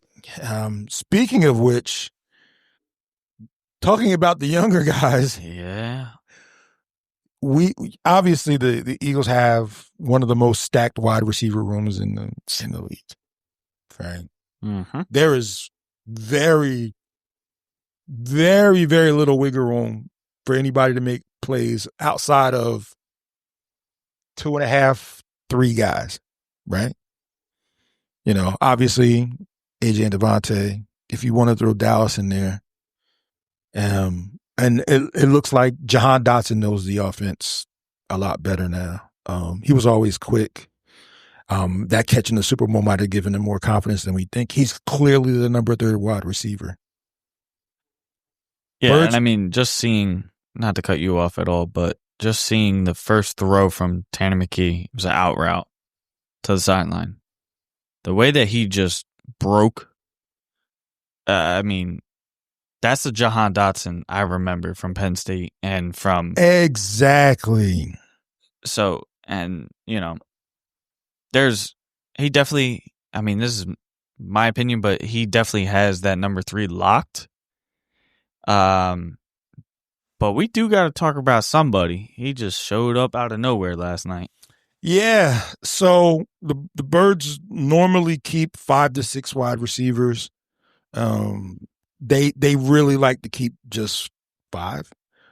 But there have been times when they've kept 6. So clearly we know who the 3 are. There are 2 guys last night that played well. Johnny Wilson being one of them, was there last year. But we have to talk about our guy. Sammy, where did he go to school at again? Tolton State. Tolton State. A school that we have always been watching and thinking about for the past 30 minutes. Oh, yeah. Die hard. Never once did I think we would be talking about Purple and white, baby. You even know what color they wear? This is why we keep Sammy around, stats and information. Good job, Sammy, because nobody knows where the fuck Tolton State is. I told you already. It's in Texas, all right? I'm sure his parents didn't know where it was when they sent him to school. Like, we going to where? They thought he was going to the Longhorns. That's what he thought it was. It's in Texas, Mom. Don't worry about it. Yeah. Okay. But yeah, so introduce our gentleman. Darius Cooper. Yeah. Oh, that guy? Yeah, that guy. Okay. I gave you a layup. I know. I thought you. I didn't. I just slam dunked it. Blocked by James. Oh, 6 receptions, 82 yards and a touchdown last night. This dude was all over the field last night. And when I say that, I'm talking about the cut moves that he made to just get open. The kid has speed. 5'11", but his hands were insane. Pause. But he was doing what he does as an undrafted free agent, honestly. He was. He does have some impressive hands. But what you said prior to that was what I was looking at. The way he was getting in and out of breaks was. He didn't look like a rookie. Damn sure he didn't look like somebody from Tolton State. He looked like he had been on the field with these guys for a year or so. Like, obviously, when we did our breakdown in our previous podcast, we didn't include free agent guys because we didn't know who they were going to sign. And I'm not going to lie, I didn't even follow that, who the hell they signed in free agency. But they've been talking about this dude in camp. In camp, they've been talking about him. And then you see it last night. Yeah. I mean, I've been hearing the name. Yeah. But I've been just hearing the last name. That's it. Yeah. I'm like, okay, well, I'm not at camp, so I don't know. But yeah, I see what they're talking about now. Yeah. Cooper. That's it. That's all we heard. Cooper. We had a Cooper. We have Amari Cooper out there in the league. It's just all you hear is last name until you see him play. But seeing him play last night, I don't know, man. Because there's, like you said, there's Johnny Wilson. He had 3 receptions for 73 yards last night also. Caught 2 over 2 dudes' heads. Right. One was off the top of the helmet, right? But he should be doing that. He's 6'6". He's the tallest wide receiver that there is in the league. Johnny Wilson used to piss me off last year. He looked, my family would, if like there was somebody in my family that was that size and didn't play any sports, they would just say, you big for nothing. And to me, Johnny Wilson looked like sometimes he was just big for nothing. No, you know who he reminded me of last year? Who? JJ Arcega-Whiteside. Big for nothing. I was just about to say, there was a friend of ours that, thought he was going to be a lot better than he was. But he clearly was terrible. You look at it last year, to piggyback off of that, he really, really, really irritated me last year. When we got down to the... Who, Johnny Wilson? Oh, my God. That's what I'm talking about. He was big for nothing. No, and that I'm getting to that is we're at the 5-yard line last year. I don't even know how many times they threw that fucking post fade into the fucking corner. Plays that you are built for it. You're You should built for that. dominate the guy on the other side. If you're 6'6", I can't even imagine what your arms, your wingspan is. Dude, you should be, no lie, you should be catching everything, to be honest. 8 out of 10 times that 8 catch out should of be 10 made. times. Yeah. And you know who was good for that? Was Calvin Johnson. You took the words right out of my mouth. But you look at the Lions, and when it got down to that, they knew who they were going to. If you had to go tight end, okay, it was Tony Gonzalez. I mean, come on. You have height for a reason. If this is the case and you can't catch a damn ball, you should have just played basketball. Well, clearly he worked on his hands in the offseason because he caught everything that was pretty much thrown at him yesterday. I just don't know where he fits in. Like, he's not really he's like a one-trick pony to me a little bit. A red zone presence. Really, just a red zone guy. And that leads me to my next question. You can't keep everybody because of guys that are injured. The Birds have to be very careful on who they keep on their 52-man roster. I don't mean to cut you off. There's one more wide receiver. Oh, okay. That we're missing. He played last year. He had 1 touchdown as a rookie last year. Ainias Smith. Oh. Yeah. There's your 5, basically. But no, wait, that's 6, right? That's 6. That's A.J. Brown, Devontae Smith, Jahan Dotson, Johnny Wilson, possibly Darius Cooper, and Ainias Smith. Ainias Smith was also our punt returner and kick returner last night. Yeah, I see him fulfilling that role. Britton Covey's not there anymore. Yeah. Who, Smith? Yes. Yeah, Ainias Smith. You never know. There's still time to figure that out. Yeah. But does that count as your 5th wide receiver? It's tough. Do you keep that over a guy who like Darius Cooper if he continues to shine and ball out like everybody saying in camp, and obviously we saw last night. You kind of have to count him as that. You have You to. always do. And that's the thing, though. Darius Cooper last night, he had 7 balls thrown to him. He caught 6 of them. Yeah. I mean, that's huge. That's huge. I understand it's a first preseason game, the first time you're out there in front of fans, and the link was packed last night. It's not even a regular season game, but to come out and put a show on like that, I get what you're saying. With the route running and everything. I get what you're saying, but that shit don't matter because you're going up against. Hey, first of all, you were going up against their starters. Yeah, that's A. B. Those guys are trying to make the team too. So it's a little bit more than a glorified practice, and he beat the shit out of them dudes. So here's my question. We keep 5, we keep 6. There's no way they keep 6. It all depends on team needs and whether you feel like you can get away with keeping a 6th wide receiver over an extra lineman, linebacker, something like that. I'll tell you like this. If he plays like that in the next preseason game, akin to what he's doing in camp, they're not getting rid of him. You just can't. He's going to go in the practice squad. No, you might not even be able to do that. Yeah, somebody picking that dude up in the practice squad. No, if he continues to play like that. Yeah, you can hide him, try to, but a little fake injury. But at that point, is it even worth it? Well, that's what I was saying about producing. That's what I was saying about when the game was on. When the game was on 7:00, Birds are everybody watching the Birds now. The hunters are now the hunted. Everybody's watching them. Every GM, every coach, they're the blueprint. They want to know what they know. Yep. So everybody is cherry picking what the Birds do right now. They're looking at their roster up and down like you couldn't believe because they know that guy we got knows some shit. Howie knows some shit. So everybody want to know what he know. So if they got this guy as an undrafted free agent, you don't think, I don't know, this guy right here, he look pretty good. They probably calling for that dude right now. I guarantee it. So all that being said, I think they keep 5. Like you said, unless some shit happens where they have to keep 6. You know what he reminds me of? Noah Brown. I know you're going to ask who the hell that is. No, Please. play with the Commanders. Come on, man. He played know with the Eagles. He played with the he? Eagles. Yeah. He was on the preseason. He was the preseason wide receiver. It reminds me of Darius Cooper because he went nuts in the preseason.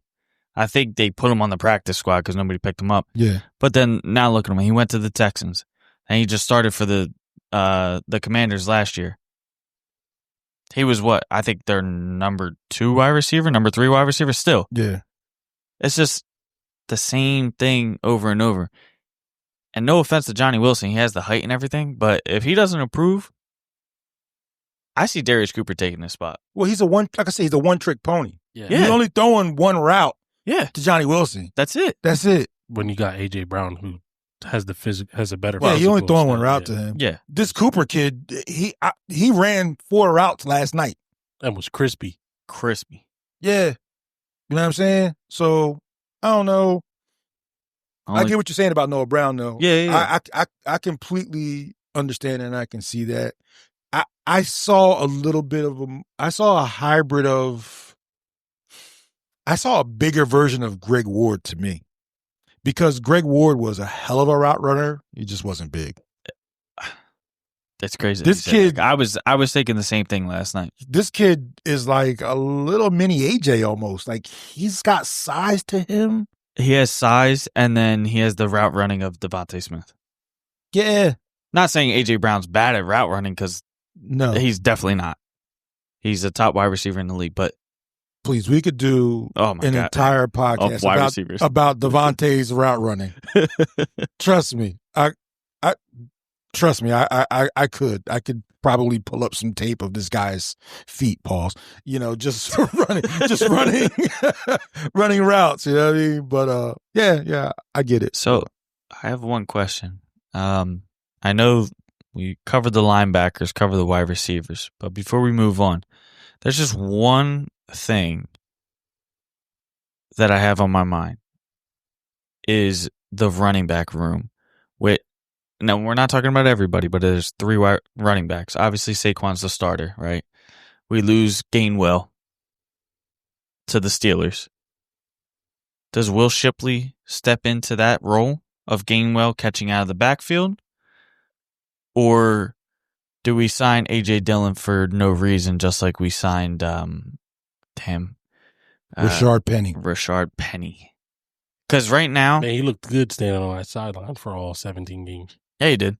But my question is that I understand that A.J. Dillon's coming off a neck surgery, actually. Mm-hmm. Very good at catching out of the backfield, which is kind of crazy for his size, right?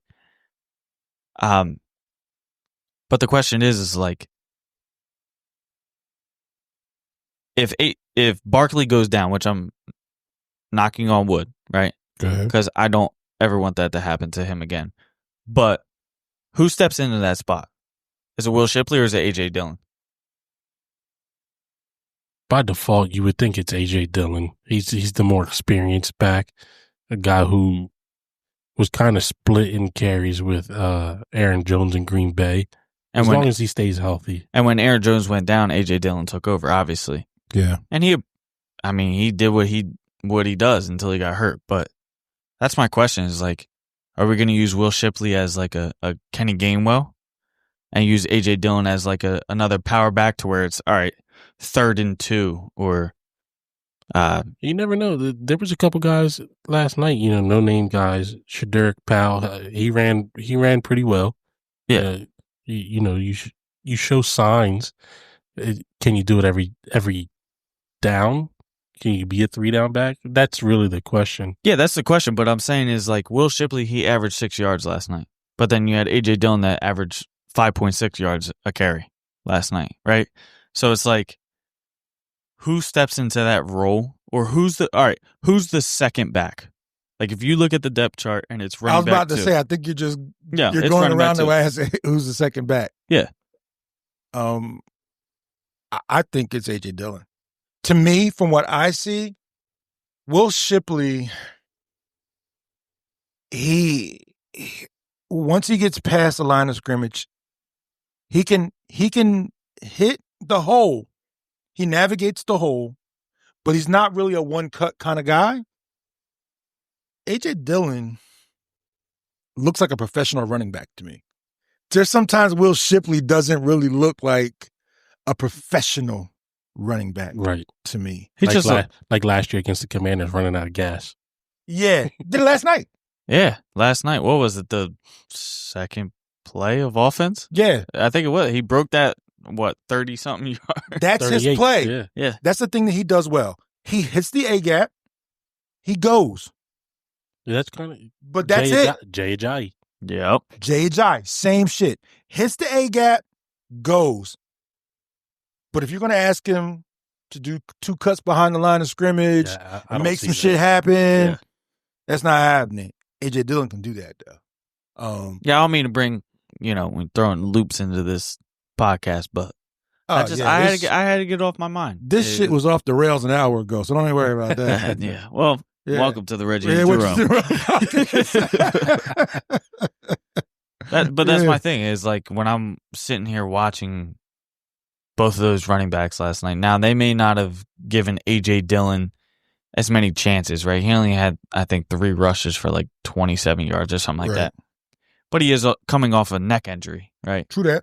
So it's like, all right, give Will Shipley what he has. He has to prove that he can be a running back too. But at the same time, we're not seeing everything of A.J. Dillon. But we also know what A.J. Dillon can do. Yeah, there's a body of work there for him. We're still trying to figure out what Will Shipley is.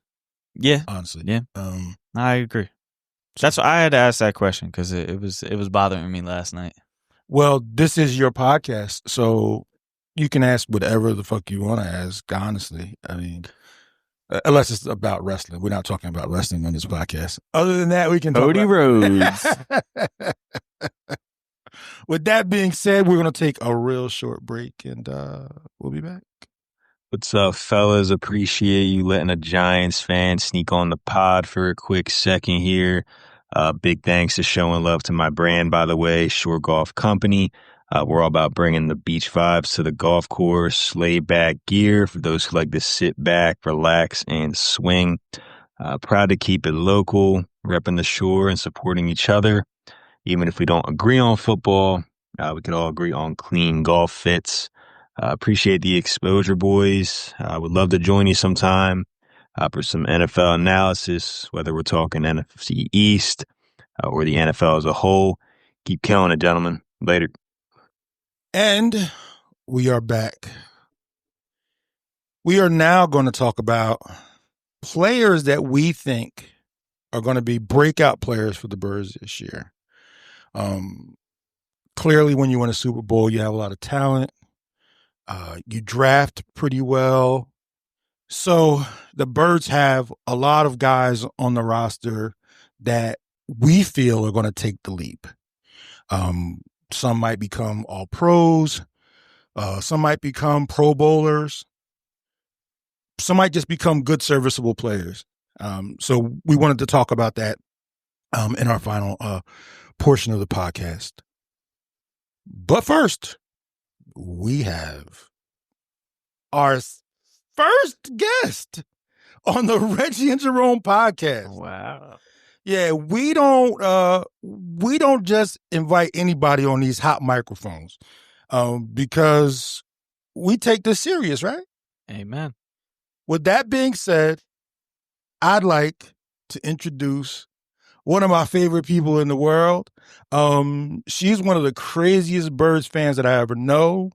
I actually taken a trip with her to Houston, Texas, to watch the Birds blow out the Texans. It was one of my favorite trips ever. She has been bleeding green for as long as I've known her.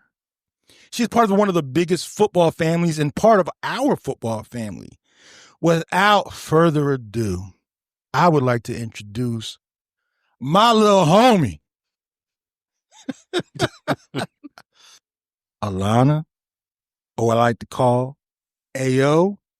What it do, Alana? How you doing? Welcome to the Reggie and Jerome Podcast. Yeah. We are more than excited to have you. You are the unofficial fourth member, but now you are an official member because you're on this microphone. Oh, shit. You are an official member of the Reggie and Jerome Podcast. So welcome, and we welcome you. Thank you.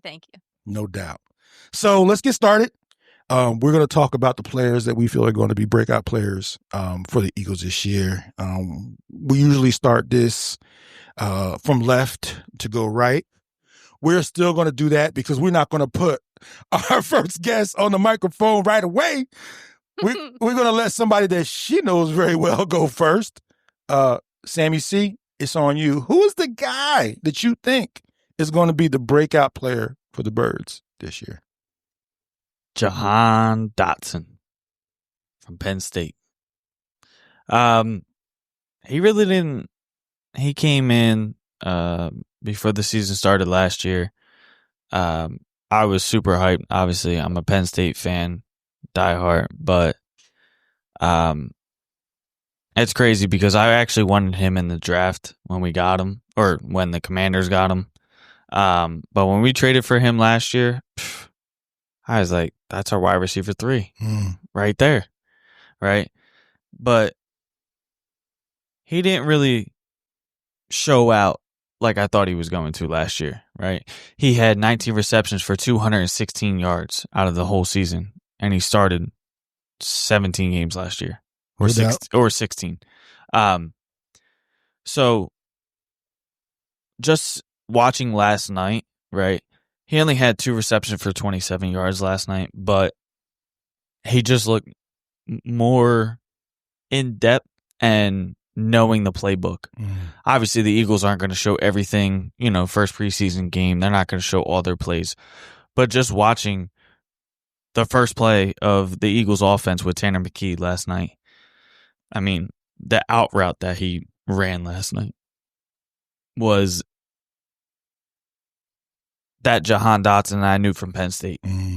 And, if we can get him to come around, which I think he's going to now that he's had a full season with the Eagles and knowing Jalen Hurts and, just having A.J. Brown as a captain and, Devontae Smith to lean off of, right?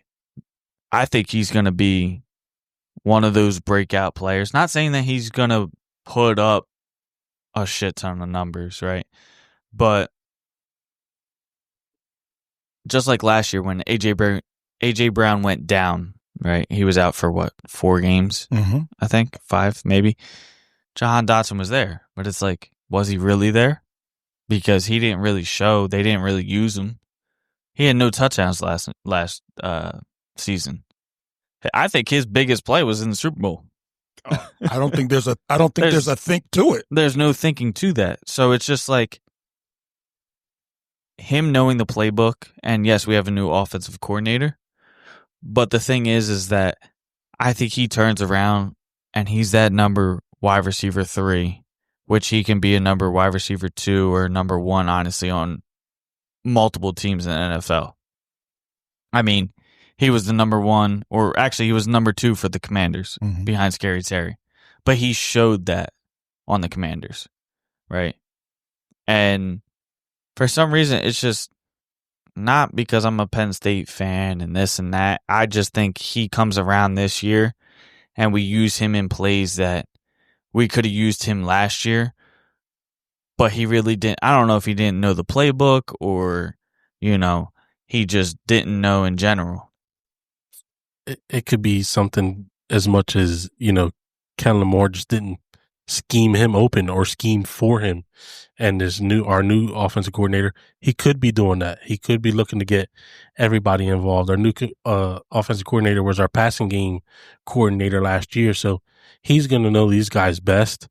And it could be something as simple as that brings out that spark, that fire that you saw at Penn State, that you saw in the couple years he was with the Commanders.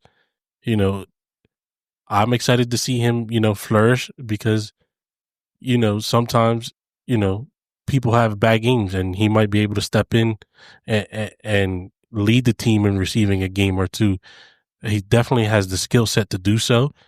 And hopefully, that's something that our offensive coordinator can scheme for. And, the more the merrier. I'm sure all these guys want to touch the football, and I'm sure each guy wants, one another to shine. I think it's a combination of both. I clearly remember a few times, especially last year, one in particular, we were all watching the game together, and Jalen Hurts got sacked on a blitz.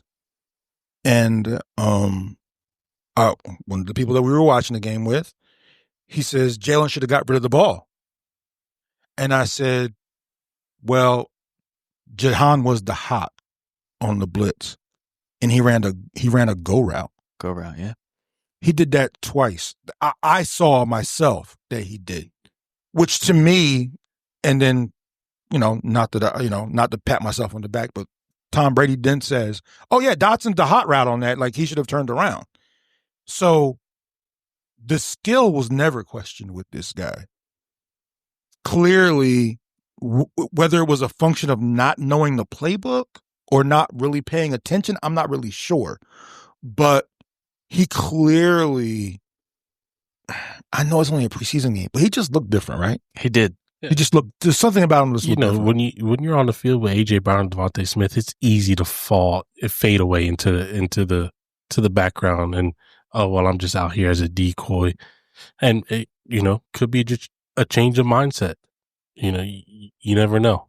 But and to piggyback off of that is like last night in the preseason, I understand he only had 2 catches, but like you said, Derek, he looked different, right? And we're talking about a guy that runs a 4.43, right? Yeah. But we're also talking about a guy that we know he could play football. Right. He's crisp with his routes, everything like that. So it's just like, okay, was last year like a decoy, like Joey was saying, to, for AJ Brown and Devontae Smith? But I think this year is like, yeah, he's a decoy, but we may be going to him this year. So to end this, Mm-hmm. since Jahan was your guy, what is a successful year for Jahan? You can throw out numbers if you want. What do you consider? Because there's only but so many balls that can go around, Pauls. Absolutely. You have to be willing to take a lesser role. But in your mind, what is a successful year for Jahan Dotson? Considering he only had 216 yards last year out of 16 games. And I mean, you're talking about a top 5 wide receiver and, I don't know, top 15 with Devontae Smith, right? I'm a little bit more bullish on him than that, but yeah. Maybe top 10. Yeah. Honestly. But people are going to say what they want to say. Yeah. But this is Reggie and Jerome. We don't care about those people. Yeah, I don't care. I think he may get close to the 500-yard range this year. That's, obviously. With guys like AJ Brown and Smitty, that's more than enough. Oh yeah, 100%, 100%. I'd be cool and with that. No offense, which I loved it last year. We used Barkley like nonstop last year, right? Which I'm not saying that they're going to lean off of him a lot this year. They may lean off of him a little bit. We'll talk about that in a further podcast, but I think they are. I think they are too. Yeah, right. They are. But the thing is that if he's that wide receiver 3, he's a damn good wide receiver 3 to have. And I think this year is that year that he does something more than 216 yards in 16 games. I think also too, like when you look at him as a player, he can be impactful in different ways other than making all these great catches or his route running. Yes, he has great route running, but also if he's out there helping other guys get open, that's going to impact the play in itself. If he's able to help get Devontae Smith open, not that he needs to help, but Devontae's going to catch the ball 9 times out of 10. Yeah, I mean, he can impact a play in other ways other than just upping his catches. Where the hell did we find her at? I don't know, but I'm glad we did. Because, Amen to that. Because I don't know why you didn't bring that up. But anyway, But even like a jet sweep kind of game, man, he's got that speed where, you know, you can use him, you know, coming around, you know, the backside and, you know, tossing him that football while the defense still has to focus on A.J. Brown and Devontae Smith. You know, that itself could result in some big plays but like, when you need the most. But like AO said, so you stretch the field and, you know, the guys on the outside, they, you know, obviously, like she said, Smitty don't drop shit. And we know what AJ is, you know. So if he gets those guys another 1,000 and 1,000 just by being on the field, bro, you did your job. I mean, I know all these guys want to be starters and they all want to catch 7 touchdowns. They all want, yards. listen, that at the end of the day, they all want the ball. They all want the ball. Right? But to say something about that is like, okay, you have A.J. Brown. You could put him in the slot. You could move all 3 wide receivers anywhere you want to. Yeah. Right? So, just like AO said, it's just like you can put Jahan Dotson on the outside. You can move A.J. Brown into the slot with a slant route across the middle, right? You can crazy, right? Shit, you can send Devontae Smith and Jahan Dotson down the field. You put A.J. Brown in the slot, nobody stopping. I know. You know, but I'm saying, listen, at the end of the day, to end it, Jahan Dotson is my guy, and I think he's putting up 500 yards this season. And hopefully catching his first Eagles touchdown this year. Let's hope so. Sammy C, great job as always, my guy. Thank you, sir. J.A., what you got, player? I got one of our man in the trenches, Jordan Davis. You know, when that picture came across my news feed, and I was like, man, who's that? And I saw the number, and I was like, that's Jordan Davis. You know, one of the things I always mention is commitment and dedication. And, you know, football players, they have in-season weight and they have off-season weight. And obviously Jordan Davis is a bigger guy, but to come into training camp looking slim, looking more toned, looking like the guy that we imagined him to be. You know, we moved up to draft this guy. You know, we hadn't done that since we drafted Fletcher Cox. And I believe the organization saw a Fletcher Cox type player in Jordan Davis. Right. And I think Jordan Davis is starting to buy into that even more.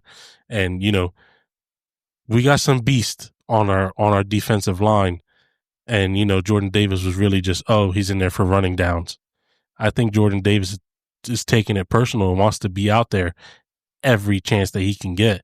And, you know, slimmed up like that, I think there's endless opportunities for him to just wreak havoc on the defensive line. It's amazing, honestly. You know, those linemen, they like to eat, and to have that dedication throughout the offseason to come into training camp, maybe in the best shape of his life. I mean, he looks it to me. He dropped like 20-something pounds. You know, it's remarkable to see, you know, players like that who always want to better themselves, even, you know, in the off season. Yeah, I agree. And, you know, to say something about Jordan Davis, it's like, you seen him last year stopping the run, right?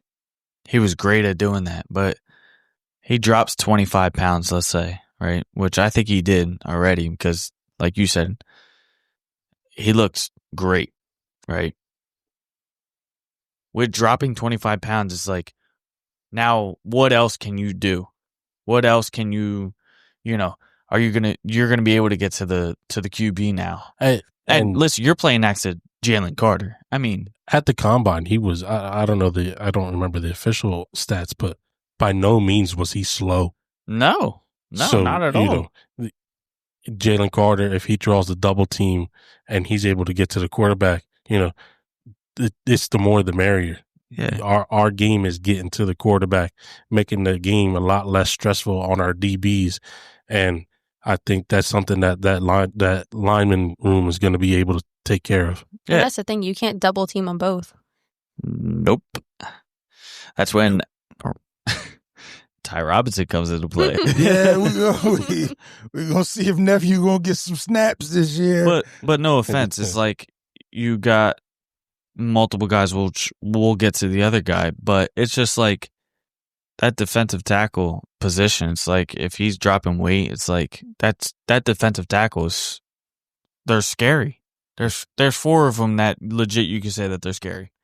And no offense, like when the Eagles drafted him, he knew he had to drop weight, right?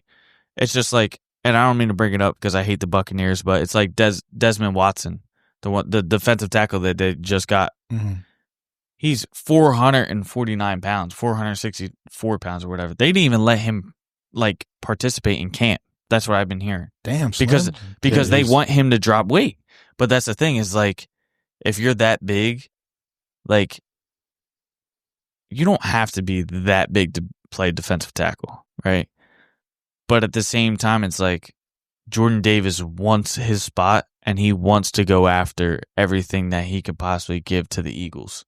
And that's what I love about him because shit, last year he dropped weight. This year he dropped even more weight. So it's like, okay, I think this is the year that Jordan Davis does something. Yeah. And the best ability is availability, and I think he's seeing that. And you know, it's hard to stay on the field when you're gassed because you know your weight's holding you back. And you know, hopefully, everything that I'm saying here comes to fruition, and he has a monster year. Well, that's the bigger thing. If you think about, just think about the divisional game against the Rams. All right, think about the last drive. What do we remember most about the last drive? We remember Jalen Carter, right? Yep. Mm-hmm.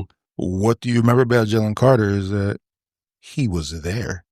he got to the QB. Not only did he get the QB, he was on the field. Yeah. He never got off the field. Most important drive of the season, that guy played every snap. Yes, he did. So, like you said, the best availability is availability.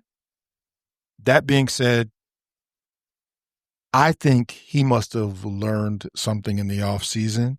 I think the days of the 375-pound tackle are over. Yeah. You can scheme away from those guys now. You can run away from them. You're just not running up the A and B gaps anymore and just bouncing into Haloi Natas anymore. It's just not happening.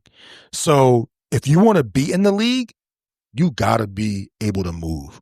And clearly someone got in his ear and told him that. Good job, J.A., as always.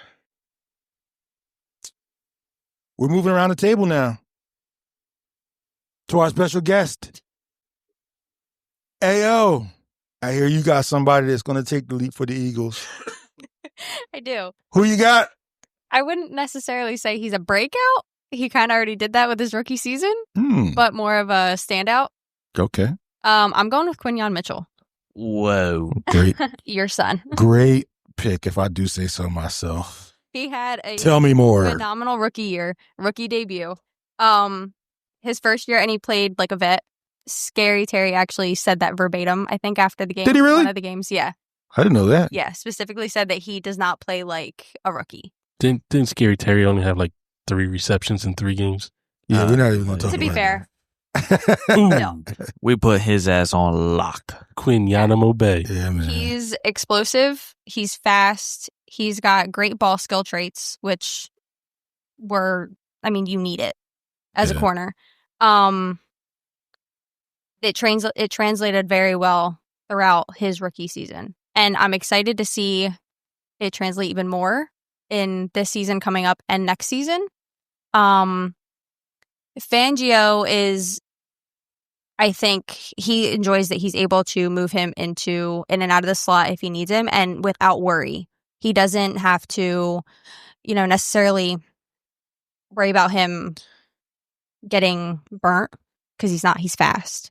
He's going to get to the ball, and that's his top priority, is locking down receivers and trying to get the pick.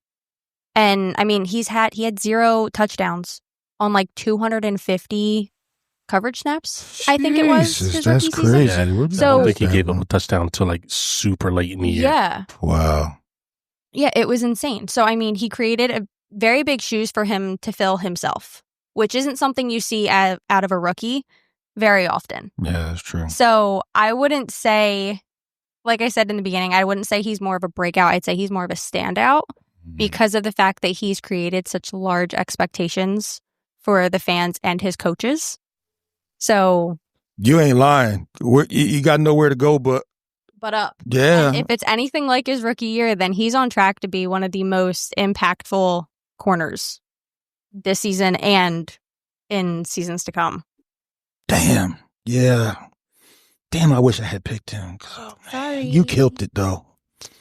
Yeah, I agree. I agree. Quinyon he's on the short list of top corners in the league. Yeah. We're extremely lucky. I ain't gonna say luck.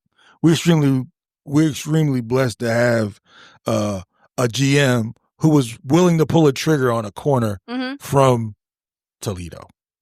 I mean, that's a lot of people would have been scared away by that. And even I was a little, see the tape, but I don't know, bro. Like, who was you playing? That shit ended after week 1. I was like, okay, I see why you playing. Yeah, he's quiet, but the reason I like this so much is because, Nick Saban wanted him in Alabama bad. And, Quinyon stuck to his guns and said, this is the place that came and got me first, and this is where I'm going to stay. Wow. Yeah, I think there's something to be said for that. Where was that place? Toledo. Okay. Hopefully he has the same mindset about the Eagles. No, which I think he does, to be honest with you. It's funny you say that, though, because I was thinking about that a couple of days ago. I'm looking, okay, it's 2027, 2028. I'm looking at that 2029 bill coming due. Yeah. Woo. Mm-hmm. Well, I guess we'll have to think about that another day, but go ahead, Sammy. But it's scary, like what you're saying about that. It's because, like, our whole defense is so young. I right? know. And it's just like, you're going to have to pay this man, right? I mean, you're talking about a guy last year as a rookie. It was just super impressive. It was like 0.8 yards per coverage snap that he gave up. You don't hear that shit. Hold on. I was drinking whiskey earlier. Say that again. You stat guy over here. Not clearly. Right? 0.8 yards per coverage snap last year. So that means every time they snapped the ball and he was in his position on the field, that's less than a yard he was giving up? Yes. So he was only targeted 13.4% of his coverage snaps last year. Mm-hmm. They didn't want to throw his way. They did not want to throw his way. Yo, that's insane. That's Pat Surtain type shit, bro. Had them wide receivers locked up. Locked up isn't even the thing. All right, say if they caught the ball last year, he only gave up 1.5 yards after the catch. Damn. You're talking about a goddamn rookie that is a dog. Oh, wait, what do we always say? He knows how to play football. He knows how to play football. And you know what? Something just dawned on me. Did y'all have this shit worked out before y'all got here? Because this is a little too coincidental. Nope. Y'all told me to pick my person. No. Damn. It's just your stat boy Stats being guy. on. Yeah. To be fair, we do live in the same house. So I heard. Breaking news. AO and Sammy C, they kind of know each other. But just like you just sit back and think about that. Like he really shut down top wide receivers last year. And I can't even imagine what he does this year. And I mean, like AO said, was the interceptions last year was like, what do you have? Did he have? Yeah, he had one. In the regular season? I don't believe so. I thought it was. I believe he had his first one in the divisional round. Yep, against divisional the round. Packers. Yep. Yeah. That's what That's it was. what I want to see more. He of. dropped 4. Yeah. Yeah, well, My boy CJ. Yeah, but took a I couple heard from you him. worked with him on the off season. He's your son, well, so I mean, you know. we did speak a few times. Okay. And I told him that if he catches a couple more, I would buy him a 92 Jetta. So we're working on that. That's kind of how I used to motivate my son. Shout out to my boy. Anyway, great job, Ayo. Your first appearance on the Reggie and Jerome podcast. Appreciate it. Fucking killed it. Phenomenal. Derek, who you got, man? I know it's coming down to the wires on this, but I want to know who you have. Well, funny you should ask. My guy is Moro Ojomo. A dog. Yes, he is. I actually been watching this kid for a minute. I remember hearing about him when he was at Texas. And the first thing I heard about him was that he enrolled at Texas when he was 16. That's the first thing I heard about him. Whoa. Yeah. And they had to redshirt him for a couple years because he was so young. Mm-hmm. But the minute he got on the field, he was the same guy that we're seeing now. Straight up dog. SEC, one of the SEC players of the year. Like, what I'm expecting and what I think is going to happen with him is he's going to take the leap because, quite frankly, there's nobody in front of him that can really stop him from taking the leap, to be honest with you.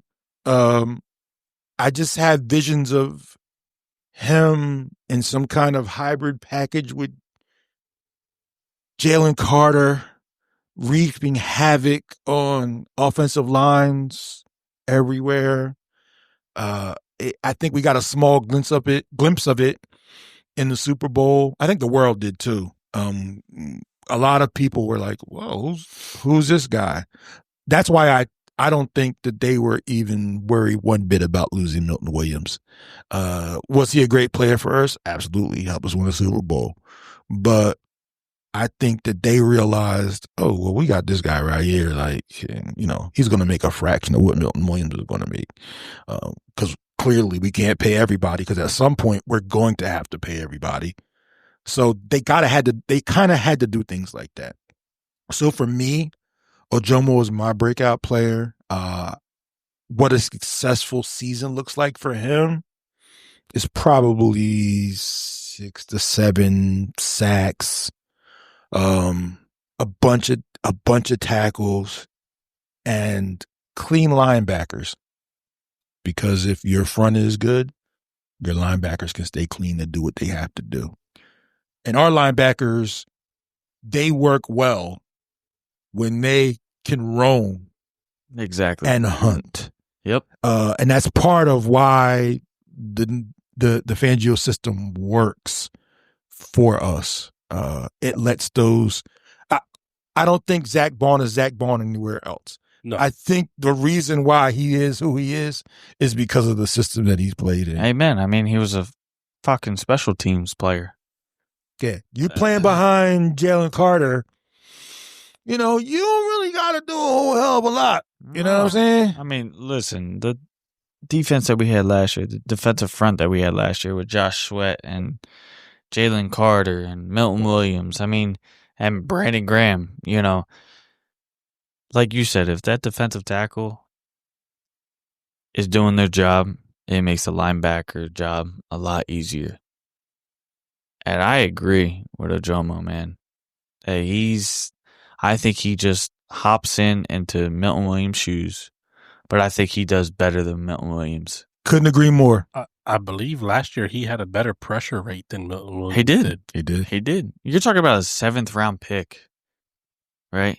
At 23 years old. 23 years old. I mean, if you hear this, Ojomo, I mean, happy birthday because your birthday's coming up in 6 days. Oh, but wow. still, Okay.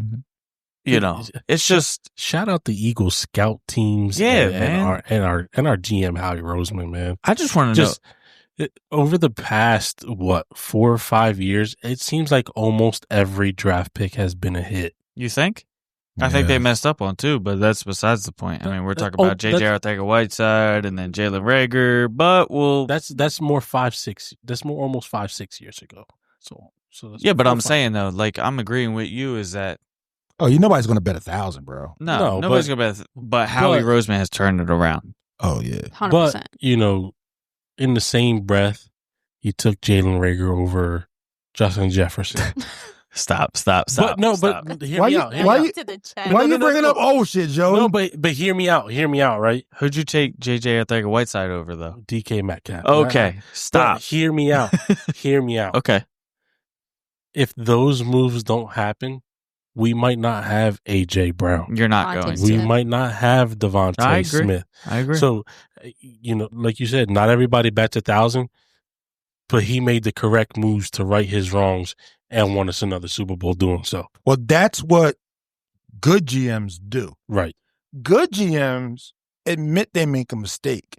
Bad GMs try to throw money at the bad mistakes that they made and just let these guys go out there for 4 or 5 years. And I'm telling you, he's going to turn it around. He's going to turn it around. No. Good GMs will say, well, we fucked this up. So let's do something He about did it. that with Reagor. The moment he could get him out of there, see you bye. Yeah. So, JJ, he didn't get out quick enough. yeah, the JJ thing was so weird to me. I didn't have talking about JJ Arthur-Whiteside, I don't know, bingo card today, but He was like a pedestrian out there. like it was so weird. Like, why is he still coming out? I mean, I get it. What was it, second round pick? Yes. Yeah. Too high. He was like the mosquito that's just stuck in your Yeah, house. So you can't it was. get rid It of. was too high. But football's not like baseball. Baseball run first and second round picks out there for years, hoping they'll turn it around. Please just stop talking about it. I'm just getting I upset. think you brought him up. I know, but it's just Yeah, you did bring him up. it's a second round pick where we just let DK drop and drop and drop. He played at Ole Miss just like AJ Brown did. I Yeah. mean, he's just a freaking nature, to be honest with you. But like Joey said, they righted the wrong though. they did because, like Joey said, we wouldn't have AJ Brown or Devontae Smith, but you got to be happy with who we got now, and that's all that matters. I mean, we just won a fucking Super Bowl last year, right? Yeah, we did. And back to Jomo is just like he played 370 defensive snaps last year, right? 70 of them being special teams, but still, all right, 300 snaps on defense. And he was, fourth in rotation last year? Yeah, fourth. Yeah, he's So- behind. Yeah, he was fourth. Yeah, So at the end of the day, he came up clutch when we needed him to come up clutch. He didn't have a sack last year. I mean, he had a 0.5 sack, a half a sack. But at the end of the day, it's like if Jordan Davis isn't this person that we want him to be, which I'm not saying anything bad about him because I think he's going to do what he does. And I think he may have a better season than what any of us expected. yeah. It's just like we know that we have that backup that's right there, ready to go between him and Ty Robinson. It's just like, just because Ty Robinson's a rookie doesn't mean anything. But Ojomo is that guy. He's definitely that third defensive tackle. So if somebody has to rotate, Jordan Davis comes out, Ojomo's going in. Yeah. But you can trust him. You know what I'm saying? Like Absolutely. to play Yeah. next to Jalen Carter, you know that you have him right by your side. I Yeah. think he's definitely an underrated player, but I don't think we're going to feel like we're not going to miss Milton Williams as much as I think a lot of people think they're going to Yeah. with Jomo stepping up. I agree. I agree. And I think when we get closer to the season and we start talking about the actual depth chart, once we get it, once we, all the cuts are made and we know who's actually on the team, I feel like when we look at that part of them, when we look at the D line, I think we're probably going to look back and say, wow, we might really have something here. They may be better than last year's team. I have a feeling that the defensive line is going to be better than last year's team. Games are won in the trenches, man. And, that it's been a priority of ours for quite a long time. Yeah. And I'm hoping that, Ty Robinson steps in when his number's called and produces just as much as Milton Williams or Jalen Carter, et cetera, et cetera. Absolutely. And we got to remember with him, I think the only reason he didn't produce more is because he was behind Milton Williams. Yeah, Absolutely. yeah. And no shade to Milton. I mean, obviously, No, Milton he's great. Yeah. was great for us. You know what I mean? But Hey, listen, he won us the Super Bowl. He was with that team. He just got paid, but he deserves to get paid, Yeah, just like Josh Sweat. Yeah. I mean, come all on. love to those guys. All love to Yeah. them, you know. absolutely. Just because they're not with us this year doesn't mean that they're not going to hold a special place in our heart. If it's one thing that we know about players that put on that green, if they've had any success here, this is the first place they come back to. Like, I say it all the time, you know, the national media loves to pile on fans of Philadelphia teams. I've been hearing about snowballs being thrown at Santa Claus since I was a kid. And quite frankly, it's not that I'm even tired of hearing about it, but I know who we are. And I know that the passion that we have about our teams, it's really just jealousy. A lot of places, and I've been all around this country. I've been to 30, 40 stadiums. I've been to so many cities. I know that we are so different than a lot of other places. I didn't mean to get on this tangent, but it's just true. We talked earlier about on our other podcast about Johan Duran from The Twins. Twins. And we talked about how when we got him, we also got his entrance. I want you to look at the video of his entrance when he goes into Minnesota and he comes out of the bullpen. Then see what it looks like when he comes out at the bank. Yeah. That's Philadelphia. That's us. So, yeah, we talk a little shit. We got a little bravado with us. But guess what? More times than not, you kind of wish you could be us because you can't do that. So, with that being said, as always, great job, my guys.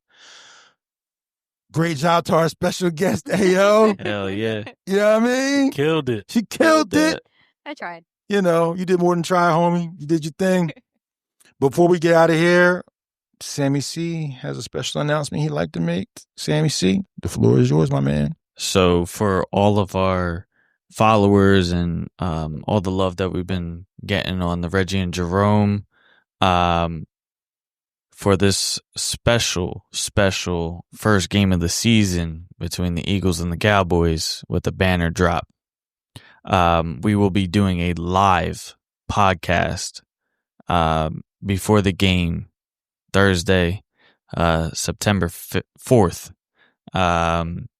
So just tune into that. You know, I love doing this. We all love doing this. This is for ourselves, but for you guys also. But you could check us out on YouTube. But everything else between the Reggie and Jerome, and then we also have the Mound Visit also. It is on Apple Podcast. It is on Spotify and YouTube, and It's everywhere. It's everywhere. But thank you guys for all the support. We really appreciate it. We love doing this. Trust me, we love doing this. So shout out to you guys. And damn, that was fun. Welcome back to the Reggie and Jerome. Welcome back. And as always, we're going to end it how we always end it. We're going to go around the room. Go Birds. Go Birds. Go Birds. Go Birds. We out.